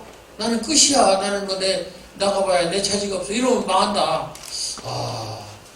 이거 어떡하나. 우리 젊은이들을 위해서 우리가 어떻게 해야 되는가. 언론이 거짓을 말하면 망한다. 구구절절이 다 맞는 얘기예요. 나는 헝그리 쪽에 있었다고 그러잖아요. 근데 박문혜 씨는 앵그리 쪽에 있었던 사람이에요. 사회를 좀 밝게 하고 좋게 하자. 그런 쪽에서 노력한 사람인데 나는 사실은 그냥 내 자신만을 위해서 살았던 사람이에요. 근데 내가 볼 때 박문혜 시인의 말이 구구절절이 다 맞은 거예요. 그래서 나이 먹은 사람들은 이제 우리 젊은이들을 힘들지만 고개 숙이게 하지 않도록 좀 노력해줘야 되고, 그리고 지성이라고 생각하는 사람들은 오만하지 않도록 노력해줘야 돼요. 그것이 바로 아까 얘기한 대로 나보다는 너를 생각하는 것이에요. 여러분 부디 그런 생각을 하면서 앞으로 대한민국을 좀 잘 부탁합시다. 여러분 할 수 있어요? 네. 하세요. 여러분들을 위해서 하시고, 여러분들이 부모를 위해서 하시고, 여러분들 선생님들을 위해서 하세요. 여러분들이 다 고개 숙이면 우리나라는 끝이에요. 나 같은 사람은 지구 위에서 이제 10년 이내로 떠날 사람이에요. 정말 여러분들이 소중한 사람이에요. 그래서 나는요, 강연료가 문제가 아니고 이 사람을 만나기 위해서 내가 강연을 하고 싶어요. 나는 별 쓰는 사람이 아니에요. 내가 얘기하는 건 별게 아니에요. 그저 그래요. 자세히 봐야 예쁘다, 오래 봐야 사랑스럽다, 너도 그렇다. 그런 시 하나 써서 여기 온 거예요. 자세히 봐야 예쁘다, 오래 봐야 사랑스럽다, 나만 그렇다. 이랬더라면 난 못 왔어요. 여러분 부디 자세히 봐야 예쁘다, 오래 봐야 사랑스럽다, 너도 그렇다 하세요. 너는 더 그렇다 하세요. 그러면 여러분들이 더 좋아질 거예요. 내가 여기 왜 왔을까요? 나만 그렇다 해야 되는데 너도 그렇다 했기 때문에 온 거예요. 이제는 너도 그렇다 하는 사람들의 세상입니다. 이여령 선생이 얘기했어요. 이제는 피와 땀의 시대에서 눈물의 시대다. 이제는 어쩔 수가 없어요. 아니 피와 땀도 중요해요. 그렇지만 이제는 한 사람 한 사람의 행복과 평안과 그 사람에 대한 어떤 그런 만족감과 이런 것이 중요한 거예요. 그래서 여러분들 스스로 행복해지고 만족해지고 성공하기를 바라고, 여러분들의 성공이 다른 사람의 성공에 도움이 되고 같은 성공으로 이렇게 가는 그런 지름길이 되기를 바랍니다. 시 얘기를 좀 할게요. 이 시에는요, 무엇이 들어가야 되냐면요, 세로토닌하고 도파민이 들어가야 된다고 나는 생각합니다. 시에 세로토닌하고 도파민 그런 것 같은 호르몬을 넣어서 줘야 돼요. 오늘날 사람들은 그 두 가지 호르몬이 좀 부족한 거예요. 세로토닌, 마음을 편안하게 하고 이렇게 안정시키는 그런 호르몬. 지금 사람들이 불안해요. 다 힘들어요. 남하고 자꾸 비교하니까. 그리고 사람들이 막 빨리 가니까 나는 뒤처지는 것 같고, 유행이 너무 힘이 그냥 세니까 조금만 빠지면 난 그냥 실패자 같고 꼴찌가 하는 것 같고 그래요. 그래서 이 안정감이 없는 거예요. 자기를 평화롭게 하는 게 없는 거예요. 그래서 시 안에, 문장 안에 세로토닌을 넣어야 된다. 실제로 보이는 약이 아니고 그런 마음을 넣어야 된다. 두 번째는 도파민을 넣어야 된다. 도파민은 다른 사람을 좋아하는 마음이에요. 끝없이 좋아하는 마음이에요. 너는 괜찮아, 너는 사랑스러워, 너는 귀여워, 이런 마음. 그래서 세로토닌하고 도파민을 넣어야 된다. 그래서 사람들에게 행복감을 증진시켜주고, 마음을 안정시켜주고, 편안하게 해주고, 자존감을 갖게 해주고, 그래야 된다고 생각합니다. 지금 세상이 어두워요. 여러분, 어두울 때는 다른 사람한테 어두운 얘기를 해주면 안 돼요. 아픈 사람한테는 더 너는 좋아질 것이라고 하는 희망을 이렇게 심어주고 같이 가자고 해주고 이래야지. 너는 그냥 혼자서 아프기만 해라. 그러면 안 된다는 얘기죠. 옛날에 무슨 연속극에 그런 게 있었다며요. 많이 아프냐? 나도 아프다. 그래야지. 많이 아프냐? 너만 아파라. 그러면 속상해서 그 사람이 더 아플 거 아니겠어요? 그래서 우리는 서로 말이죠. 너에 대한 배려, 이걸 코로나 이런 걸 통해서 우리가 철저하게 지금 배우고 있지 않는가. 여러분들은 코로나를 견디고 나면요, 분명히 더 좋은 사람으로 살 수 있을 거예요.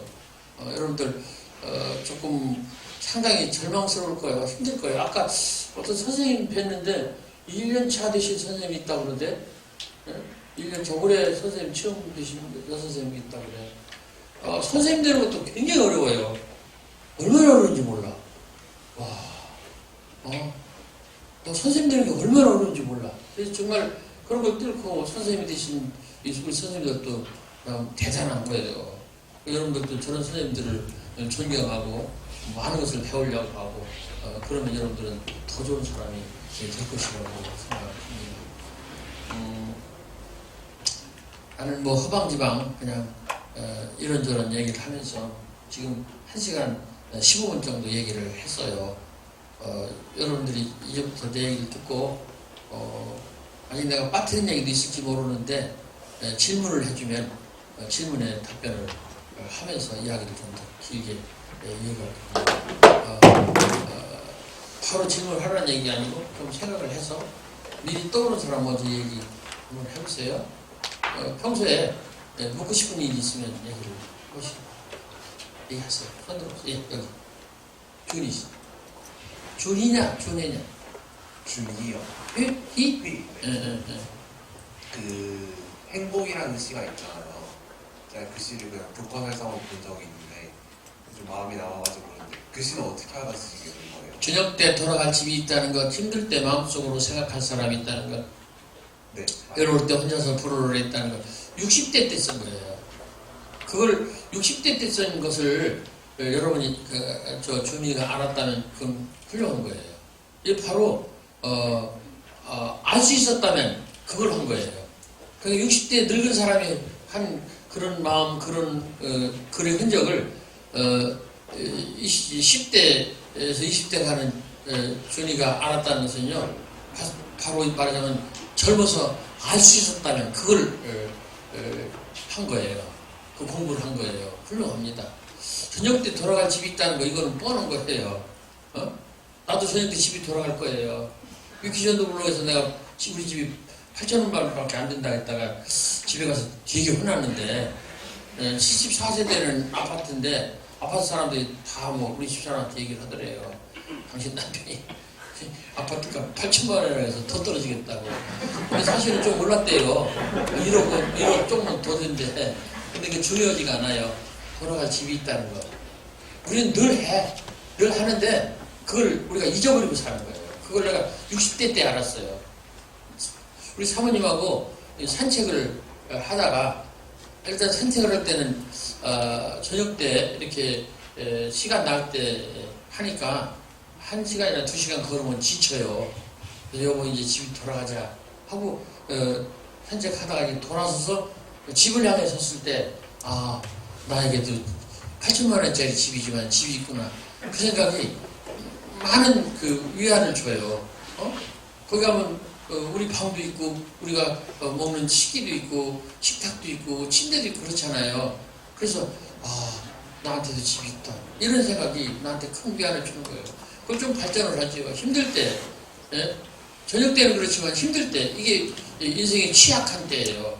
하루에 취약한 때는 저녁 때인데 인생의 취약 좀 클 때는 저녁 힘들 때예요. 그때 마음속으로 생각할 사람이 있다는 거. 부모가 있고 아내가 있고 남편이 있고 형제가 있고 친구가 있고 선생님이 있고 이게 진짜로 더 행복하구나.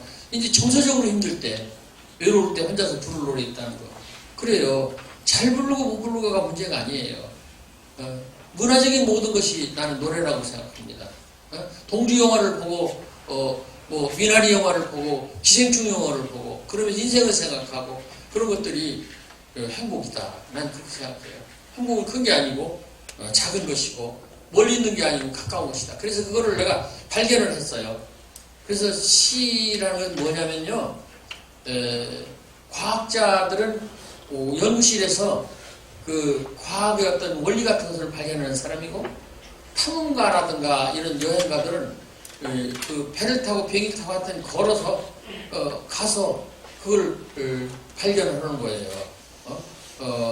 아메리칸 대륙을 아메리칸 베스푸치가 발견했듯이 그렇게 발견이 있는가 하면은 시인은 인생 속에서 남들이 다 알고 있지만은 남들이 깨닫지 못한 것을 발견해서 다시 글로 써서 사람들한테 주는 거예요. 지금 준이가 말했잖아요. 그게 좋았다고. 그건 무슨 소리냐면 본래 준이가 알고 있었던 거예요. 저녁 때 돌아갈 집이 있다는 걸 알고 있었던 거예요. 근데 내가 발견해서 준 거예요. 그래서 시인의 임무는 뭐냐? 다른 사람들이 다 아는 걸, 다른 사람들이 다 버린 걸, 다른 사람들이 또한 모르고 있는 걸, 또 이상하네. 좀 엉키긴 했지만 그런 것 중에서 내가 발견하는 거예요. 여러분, 발견이라는 것은 이미 있었던 것 중에서 찾아내는 거예요. 저녁 때 집으로 돌아간다는 걸 사람들이 없었던 것도 아니고 모르는 것도 아니에요. 근데 그게 바로 행복이다 라고 발견해서 엮어준 거예요. 연결해 준 거예요. 그래서 나는 그런 걸 알아주는 여러분들이 귀하다 그런 생각을 해요. 그 시는 내가 늙어서 이것이 바로 행복이다 라고 내가 깊이 느꼈기 때문에 쓴 시예요. 그리고 또 이 시에서 중요한 거는요, 이건 꼭 옳은 건 아닙니다. 시 내용 속에 시 제목이 안 들어있는 시가 진짜 진화한 시예요. 다시 말할게요. 시 내용 속에 시 제목이 안 들어있어요. 근데 보세요. 김소월 선생의 진달래꽃, 그 시 내용 속에 진달래꽃이라는 말이 들어있습니까? 안 들어있습니까? 들어있어요. 영변의 약산 진달래꽃, 아름다다 가는 길에 뭐 이렇게 있잖아요. 내가 볼 때는 그런 시는 조금 진화가 덜 된 시야. 무슨 소리냐면 진달래꽃을 직접적으로 노래하면서 제목이 진달래꽃이니까. 그래서 내가 보니까 그래요. 제목하고 그 내용하고 상당히 거리가 있어. 그런데 이제 맞춰놓고 보니까 관계가 있더라. 그것이 더 내 딴으로 생각할 때는 더 진화한 시더라. 행복이 그렇고요. 풀꽃이 그래요. 풀꽃이라는 시, 자세히 봐야 예쁘다, 오래 봐야 사랑스럽다, 너도 그렇다, 풀꽃 없잖아요. 아니, 그걸, 그 시 제목을 말이죠. 풀꽃이라고 안 하고 애인이라고 만들었어요? 친구라고 만들었어요? 엄마라고 만들었어요? 동생이라고 만들었어요? 그렇잖아요. 이런 걸로 봐서 이렇게 말하자면 제목하고 내용이 서로 겹쳐지지 않으면서 이렇게 거리가 있으면서 관계가 있고, 그리고 이게 적용 범위가 넓어지는 시, 이런 시가 더 진화된 시다. 나는 그렇게 생각을 해요. 김소원 선생을 내가 걸고넘어서 미안한데 그렇다는 얘기예요. 강나루 건너서 밀밭길을 구름에 달가듯이 가는 나그네, 황보호 선생의 나그네라는 시예요. 나그네가 있잖아요. 본문에 나그네가 있어요. 그걸 가지고 제목을 삼았잖아요. 그거보다도 이렇게 본문에 그 제목이 안 들어간 시가 내 딸으로 생각할 때는 더 진화한 시다.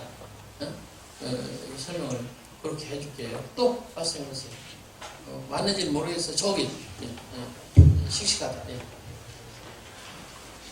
그냥 해. 말해. 들려. 크게 해. 마이크 하기 전에 해 그냥.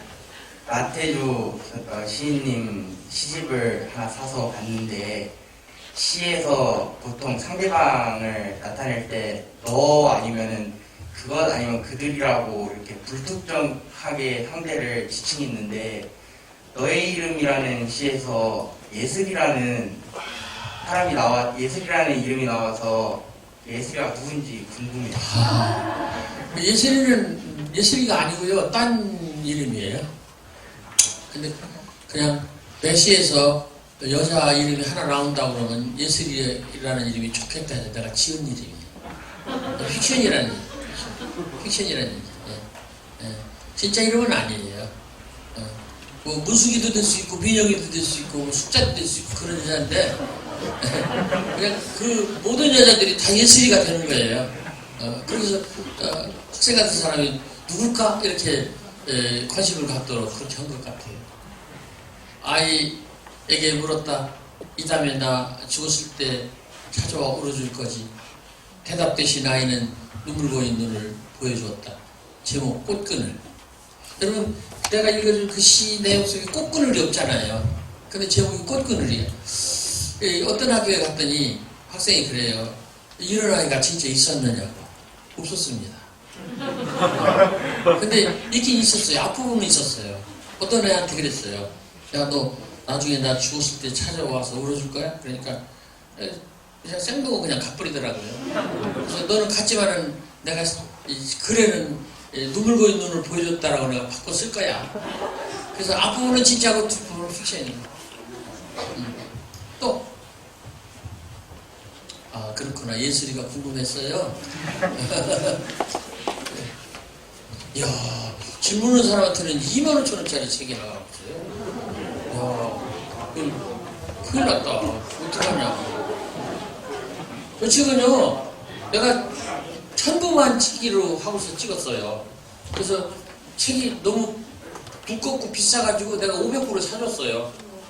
그런데 이 책이 갑자기 나가기 시작해갖고 문학관으로 500부를 갖고 왔는데 서울 출판사에서 차가 왔어요. 내가 가지고 있는 책을 돌려달라고. 그래서 돌려줬어요. 왜냐면 이 책을 찍으려면요, 이게 하드카바 하드보드이기 때문에 다른 책은 한 일주일 걸린다면 이것은 배가 걸려요. 핸드메이드를 만들어야 되고 또 굳어야 될 기간이 필요하기 때문에 이 출판사에 책이 없다는 거예요. 초점에서 달라는데. 그래갖고 우리 집에 있는 책을 다 가져갔다니까. 그래갖고 지금 엄청나게 나갔어요. 어쩌다 그렇게 됐는지 모르겠어. 나도 이해를 못하겠고 출판사에도 이해가 안 된대. 그냥 2,000부나 1,000부만 찍고 말기로 했어. 근데 오늘까지 지금 1,400부 찍고 14,000부 찍었어. 그러니까 1,000부가 14배 더라. 이 누가 한 일일까? 아니야, 너들이 한 거예요. 아니야, 출판사가 한 일이 아니에요. 출판사는 대주기만 했지, 출판사에도 1,000부만 찍기로 했어요, 원래가. 근데 너들이 한 거예요, 너들이. 그렇기 때문에 너가 그렇게 소중한 거예요. 여러분, 그걸 알아야 돼요. 너한테 잘해야 됩니다. 너한테 잘못하면요, 끝나요. 이 세상이 바뀌었어요. 너와 함께 내가 있는 거예요. 이런 말이 있지. 빨리 가려면 혼자서 가고 멀리 가려면 둘이서 가라. 아프리카 좋다. 따라서 하세요. 빨리 가려면 혼자서 가고 멀리 가려면 둘이서 가라. 그래서 결혼하는 거예요. 몰랐어요? 인생을 끝까지 잘 가기 위해서 결혼하는 거예요. 중요한 겁니다. 또 그 시에서 꽃에 대한 그 시가 많은데 아까 너 얘기했지? 너 얘기 답변 안 했지 내가? 그 시인님의 시에 꽃이 많이 등장하는데 시인님한테 꽃은 무슨 의미가 있는지 꽃은 내가 생각할 때는 가장 좋은 어떤 대상? 학교나 집안의 꽃은 누구야? 여러분이에요. 여러분이 꽃이에요. 여러분이 다 꽃이라고. 집안의 꽃이고, 그 나라의 꽃이고, 학교의 꽃이에요. 결혼식의 꽃은 누구야? 신부예요. 그렇잖아요. 그래서 이 꽃이라는 것은요, 가장 좋은 상태, 가장 좋은 대상, 가장 좋은 어떤 것, 그것이 나한테는 꽃입니다. 실제로, 이거 보면은, 꽃을 보면서 사람들이 나빠하거나 미워하거나, 함부로 하거나 그런 사람 아무도 없어요. 꽃을 보면 사람들이 순해집니다. 바로 그거예요. 가장 좋은 상태니까. 그래서 꽃은 그런 거고, 너라는 것은요, 나의 대척점, 그러니까 반대쪽에 있는 사람이 너니까. 그리고 시라는 것은요, 끝까지 너를 위해서 쓰는 거예요. 본래는 나를 위해 쓰지만은 너를 위해 써요. 시는 연애 편지하고 똑같은 것이고, 그리고 시인은 이 시대에 힘들게 사는 사람들에 대해서 감정적으로 서비스하는 서비스맨이다. 이게 내 생각이에요. 힘들잖아요. 사람들이 감정적으로 힘들잖아요. 그러면 시인들이 나서서 좀 그 사람들을 도와줘야 돼요. 그것이 시인의 몫이라고 생각을 합니다. 나는 그래서 오늘 또 여러분들을 만나러 온 거예요. 여러분 만난 사람 없죠? 그렇지만 우리는 지금 겁나게 친하게 이야기하고 있는 거예요. 사이에 뭐가 있어요? 시가 있어요. 아주 놀라운 거예요. 우리는 비둘기가 아니에요. 비둘기는 모이 없으면 날아가 버리잖아요. 근데 우리는 모이 없이도 이런 얘기를 1시간 지금 반 동안 얘기를 하고 있잖아요. 우리 대단한 사람들입니다. 시라는 것은 그렇게 위대한 것이고 또 여기 도원이 속도를 냅시다. 도원이 말하세요. 아까 시인의 역할이 우리 일상 속에 있는 일들 중에 우리가 발견하다. 발견하지 못한 것들을 발견해주는 역할이라고 하셨는데 그럼 그 발견하지 못한 거를 표현할 때 가장 중요하게 여기시는 건 뭐 어떤? 남들이 다 아는 언어로 쉽게 표현하는 거예요. 그러니까 남들이 모르게 암호를 걸고서 표현하면 안 돼요. 핸드폰도 어떤 핸드폰을 좋아합니까? 암호가 잔뜩 있어서 막 열고 못 들어가겠다, 힘들겠다 그러면 던지잖아요. 기능은 점점 좋아지지만 열고 들어가고 사용하는 방법은 점점 쉬워지는 핸드폰. 이걸 원하잖아요. 스티브 잡스가 끝까지 고민한 것이 뭡니까? 심플이에요, 심플. 여러분 그걸 알아야 돼. 자꾸 복잡하게 하지 마세요. 심플. 단순하다. 그리고 짧아야죠. 미안하지만 이 소설은 거의 베스트셀러가 없어요. 요즘 사람들은 핸드폰이 나온 뒤부터는요 소설을 못 읽어. 이거 참 걱정이야. 긴 문장을 못 읽는 거야. 그렇기 때문에 짧아야 되고 더욱더 시를 더 짧아야 돼요. 그리고 단순해져야 돼요. 그리고 표현이 쉬워져야 돼요. 그리고 거기에 어떤 그 내용으로 봐서는 임팩트, 어떤 알맹이가 충격적인 어떤 감동 있는 그런 것들이 있어야 돼요. 예, 좋은 질문. 또 누구? 선생님한테 드려야 되겠네요. 중간쯤에서 받으세요. 야, 선생님한테 잘 보였어야 되겠다요. 저 혹시 시인이라는 직업을 왜 갖게 됐는지 궁금해요. 시인은 직업이 아니에요. 그 전에도 직업으로 분류를 해서 조사를 해봤대요. 그랬더니 그 수입이 제일 낮은 직업, 그러니까 자기가 얘기한 것처럼 직업으로 보고 분류를 해봤는데 수입이 제일 낮은 직업군이 수녀하고 시인이었대요. 그래서 시인은 직업이 될 수가 없어요. 그래서 나는 젊은 시절에 선생 교직을 끝까지 지켰어요. 왜냐하면 그거 아니면 우리 굶어 죽으니까. 오히려 시를 쓰는 것은 돈을 더 많이 썼어요. 그래서 나는 젊은 시절에 우리 애들한테, 우리 집사람한테 되게 미안해요. 우리 딸한테도 미안한 게 있어요. 자기는 지금도, 물론 지금은 그냥 나름대로 잘 사는데 우리 딸이 지금도 하는 게 있어요. 나는 초콜릿과 껌과 과자와 바나나에 대해서 너무 유감이 많다. 다른 아이들이 초콜릿, 바나나 이런 걸 먹을 때 저는 못 먹었다.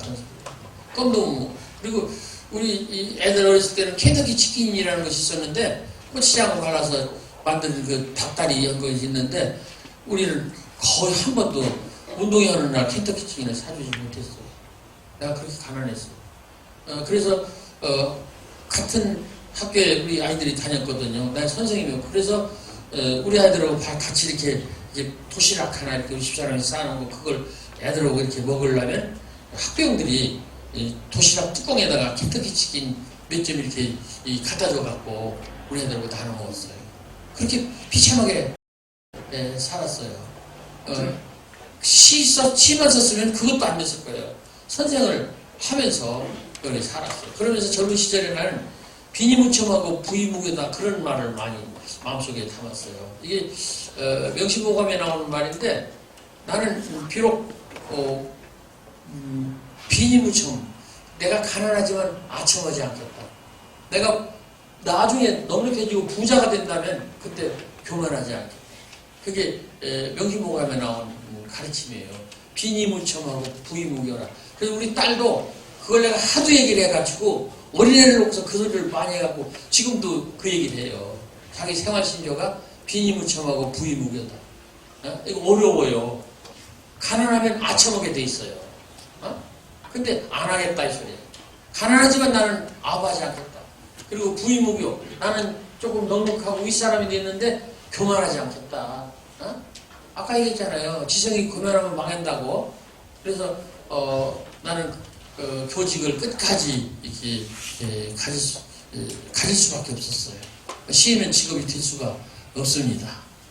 여러분 시인을 직업으로 삼으려고 하지 마세요. 안 되니까. 네, 또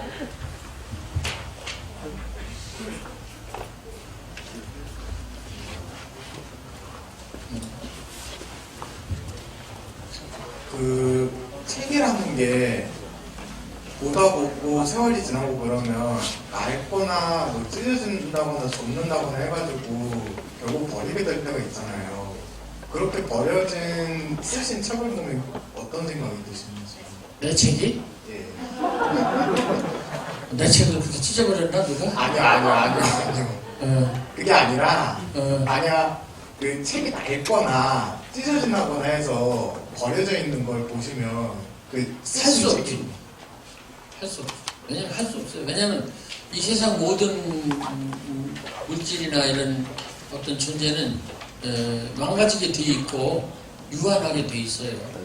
어쩔 수가 없습니다. 어쩔 수가 없는데 내 책이니까 안쓰럽겠지.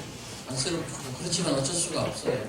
근데 이제 놀랍게도 요즘은 옥션에서 조금 이름 있는 시인들의 시집이 비싼 값에 팔리고 있다는 걸 알아야 돼. 내 첫 번째 시집 대수관에서는 30만 원. 그 책 정가는 700원. 700원짜리인데 30만 원. 살 수가 없어요. 왜냐면 원래 찍기를 700부밖에 안 찍었기 때문에 뭐 돈 얘기해서 안 됐지만은 물론 찢어진 책이 있죠. 그렇지만은 대체로 시집은 그렇게 찍거나 그러진 않는 것 같아요. 어쨌든 불행한 일이지 뭐 시집이나 책에서 찢어지고 그런 것은. 근데 어쩔 수가 없어요. 망가지는 거 어쩔 수가 없습니다. 그건 그냥 그런 대로 버려야 돼. 그래, 좋은 질문 또 선생님한테 권한한테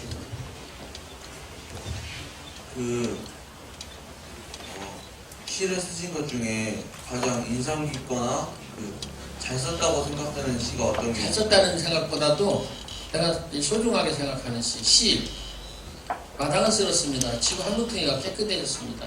꽃 한 송이 피었습니다. 지구 한 무퉁이가 아름다워졌습니다. 마음속에 시 하나 싹 떴습니다. 지구 한 무퉁이가 밝아졌습니다. 나는 지금 그대를 사랑합니다. 여기도 그대가 들어가요. 지구 한 무퉁이가 더 깨끗해지고 아름다워졌습니다. 이 제목이 시예요. 마당을 쓸었습니다. 아주 흔한 일이에요. 늘 하는 일. 그런데 지구 한 무퉁이가 깨끗해졌습니다. 그걸로 했어요. 여러분들도 이렇게 예쁜 생각을 하고 좋은 삶을 사는 것 자체가 이 지구를, 대한민국을 깨끗하게 하고 아름답게 하는 일이라고 생각을 해야 돼요. 여러분들이 쓰레기 하나 줍는 것도 틀림없이 그 쓰레기가 있으면 그냥 놔두면 그 쓰레기가 지구에 있는 건데 주워서 쓰레기통에 놓으면 그 자리가 깨끗해진 거예요. 여러분 그런 걸 알아야 돼요. 아주 사소한 일이지만 그것이 위대한 일이다. 그런 얘기예요. 동의어 반복. 꽃 한 송이 피었습니다. 지구 한 무퉁이가 아름다웠습니다. 동의어 반복. 그렇죠? 그리고 이 시에서는 중요한 게요. 반복, 병치,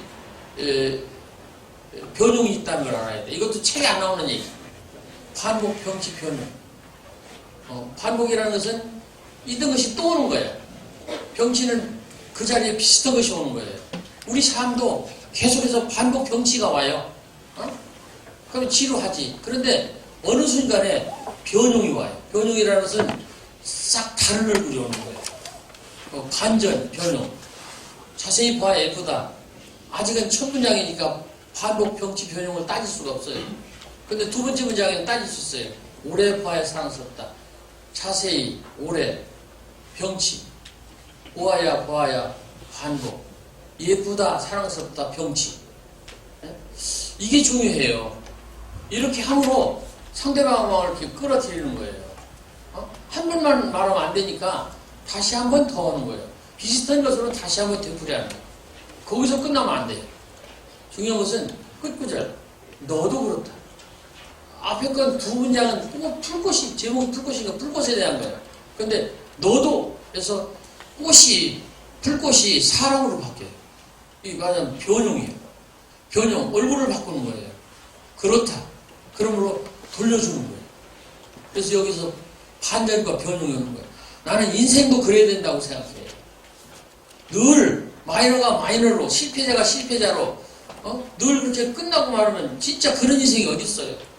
그래서 나이가 들어서 끝판에 가서 이 게임을 하는데 좀 지고 있거나 뭐 좀 몰리고 있어. 그러다 막판에 그냥 홈런이 나오거나 점수가 탁 나와서는 그냥 이겨버리는 그런 반전과 변형이 있어야 돼요. 인생도 그렇고 시도 그렇다.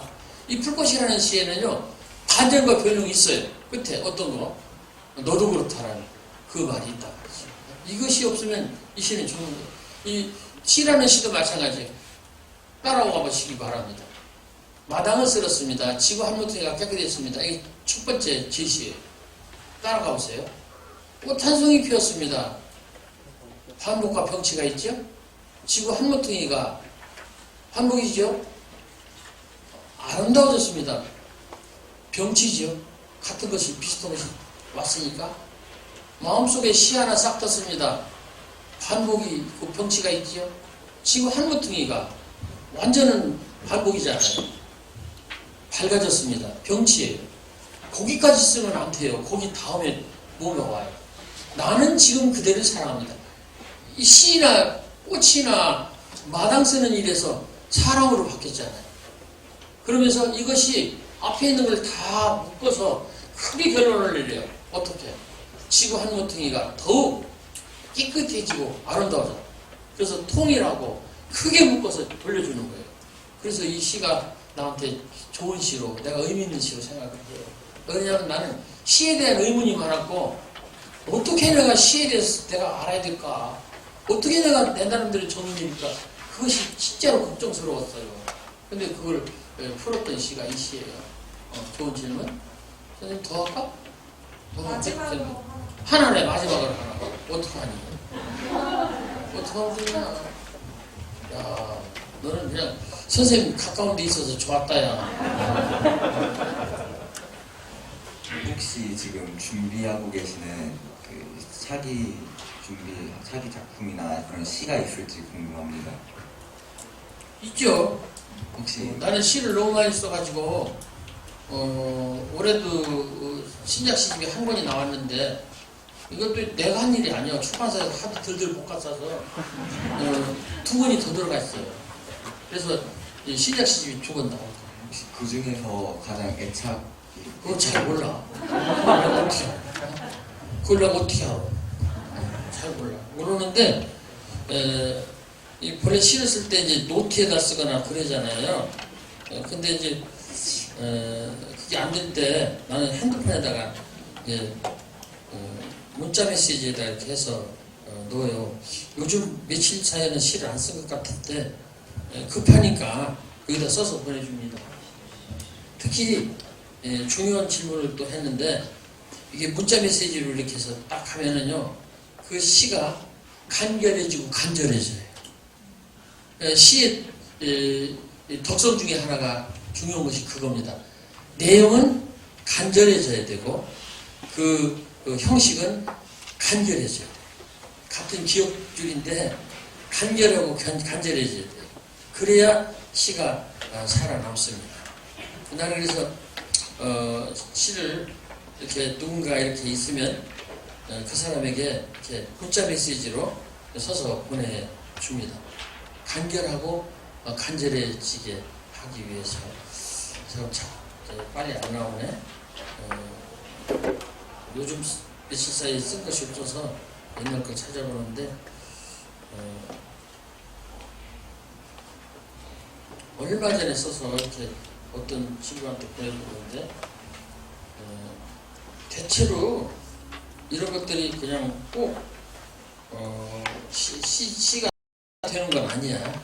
어떤 건 버려지기도 한데 벚꽃 만개 너와 함께 꽃 구경하는 날이 언제였던가 너 없이 혼자서 꽃 구경하던 날이 또 몇 해였던가 이게 저기 유재석한테 읽어준 시예요. 이 시에도 보면 이 제목이 시 안에 없어요. 따라서 한번 해보세요. 너와 왜 또 따라서 하세요. 너와 함께 꽃 구경하던 날이 언제였던가.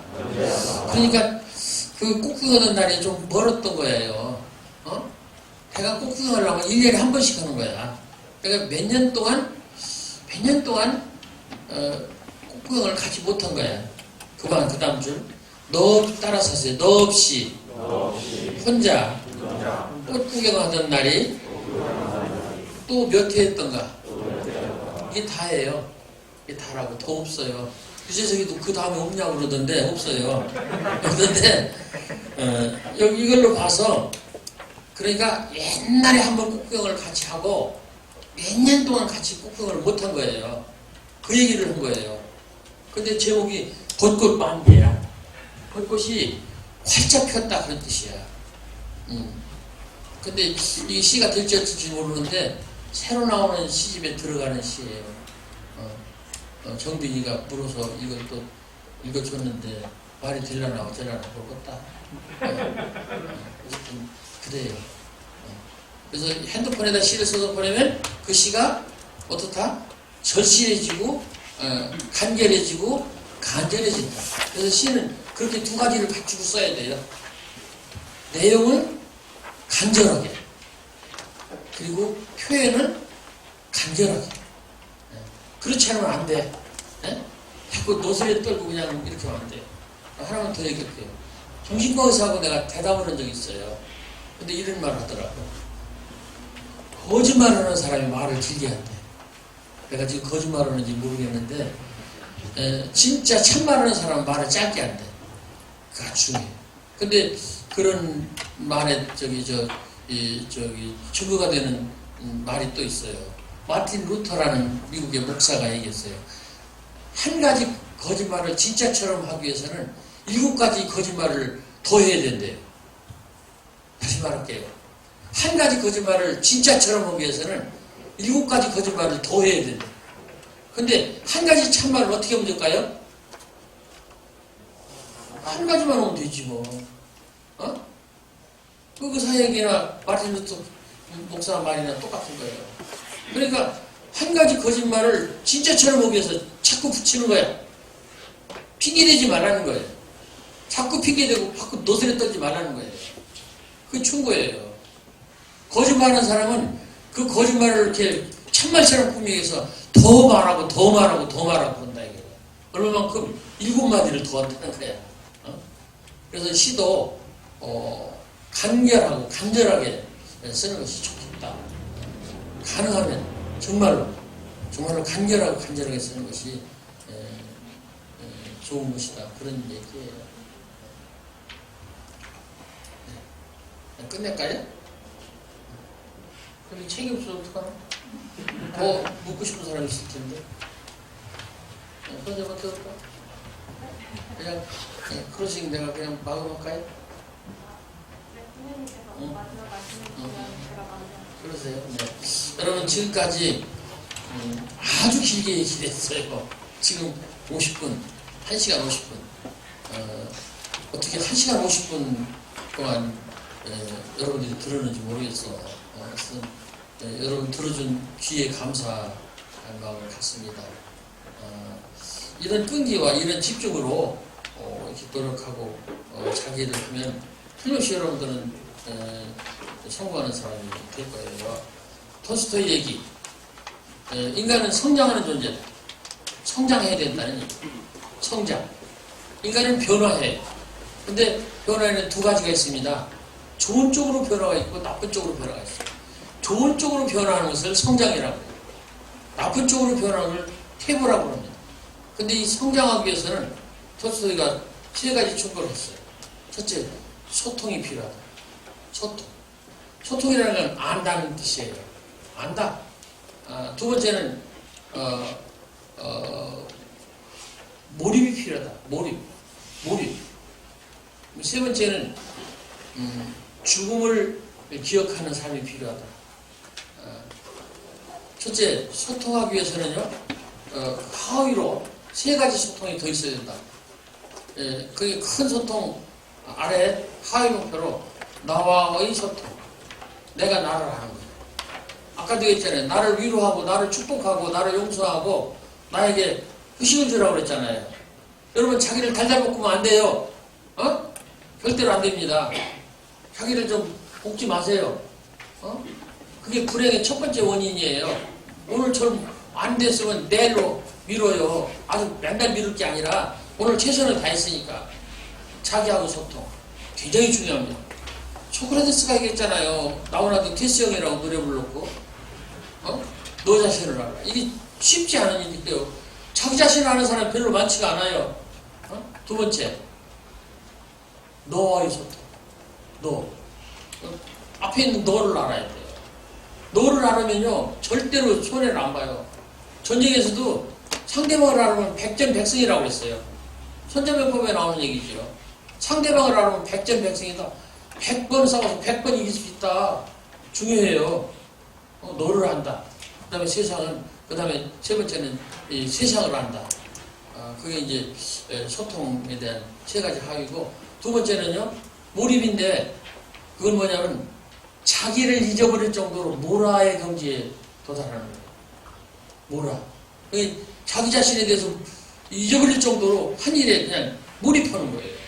대강 보면 성공하고, 훌륭한 사람들은 다 이 몰입의 천재예요. 몰입을 하는 사람은 공부도 잘하게 돼 있어요.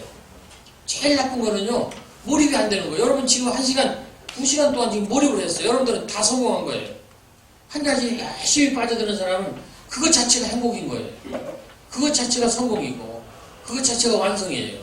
두 번째, 톨스토이 줄 겁니다. 세 번째, 죽음을 기억하는 사람. 로마 시대의 메멘토 모리를 얘기하는 거예요. 그러니까 이런 거죠. 우리는 죽을 것이다. 그러니까 최선을 다하는 거예요. 그 말에 기초해서 깐디가 말했어요. 내일 죽을 사람처럼 살고 영원히 살 사람처럼 배워라. 따라서 하세요. 내일 죽을 사람처럼 살고 영원히 죽지 않을 사람처럼 배워라.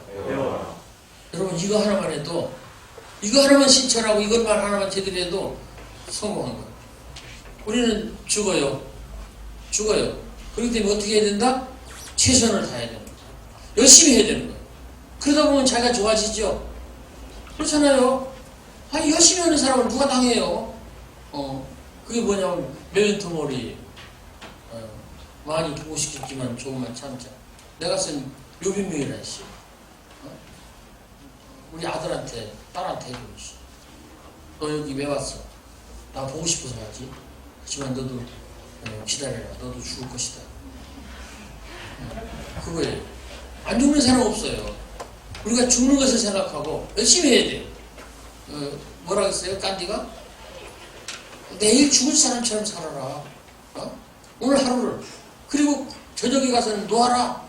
자기를 용서하고 자기에게 휴식을 주고 내일 또 하면 되지. 최선을 다했으니까 여한 없이. 여러분 그렇게 한다면 여러분 틀림없이 성공할 수 있다. 이 말로 내 말을, 마지막 말을 하고 싶어요. 많이 보고 싶겠지만 조금만 참자. 여러분 내가 가면 여러분 보고 싶을 거예요. 진짜 보고 싶으면 나중에 연락하고 푸꾸무락하고 오세요. 그때까지 내가 살아있었으면 좋겠다. 끝내겠습니다.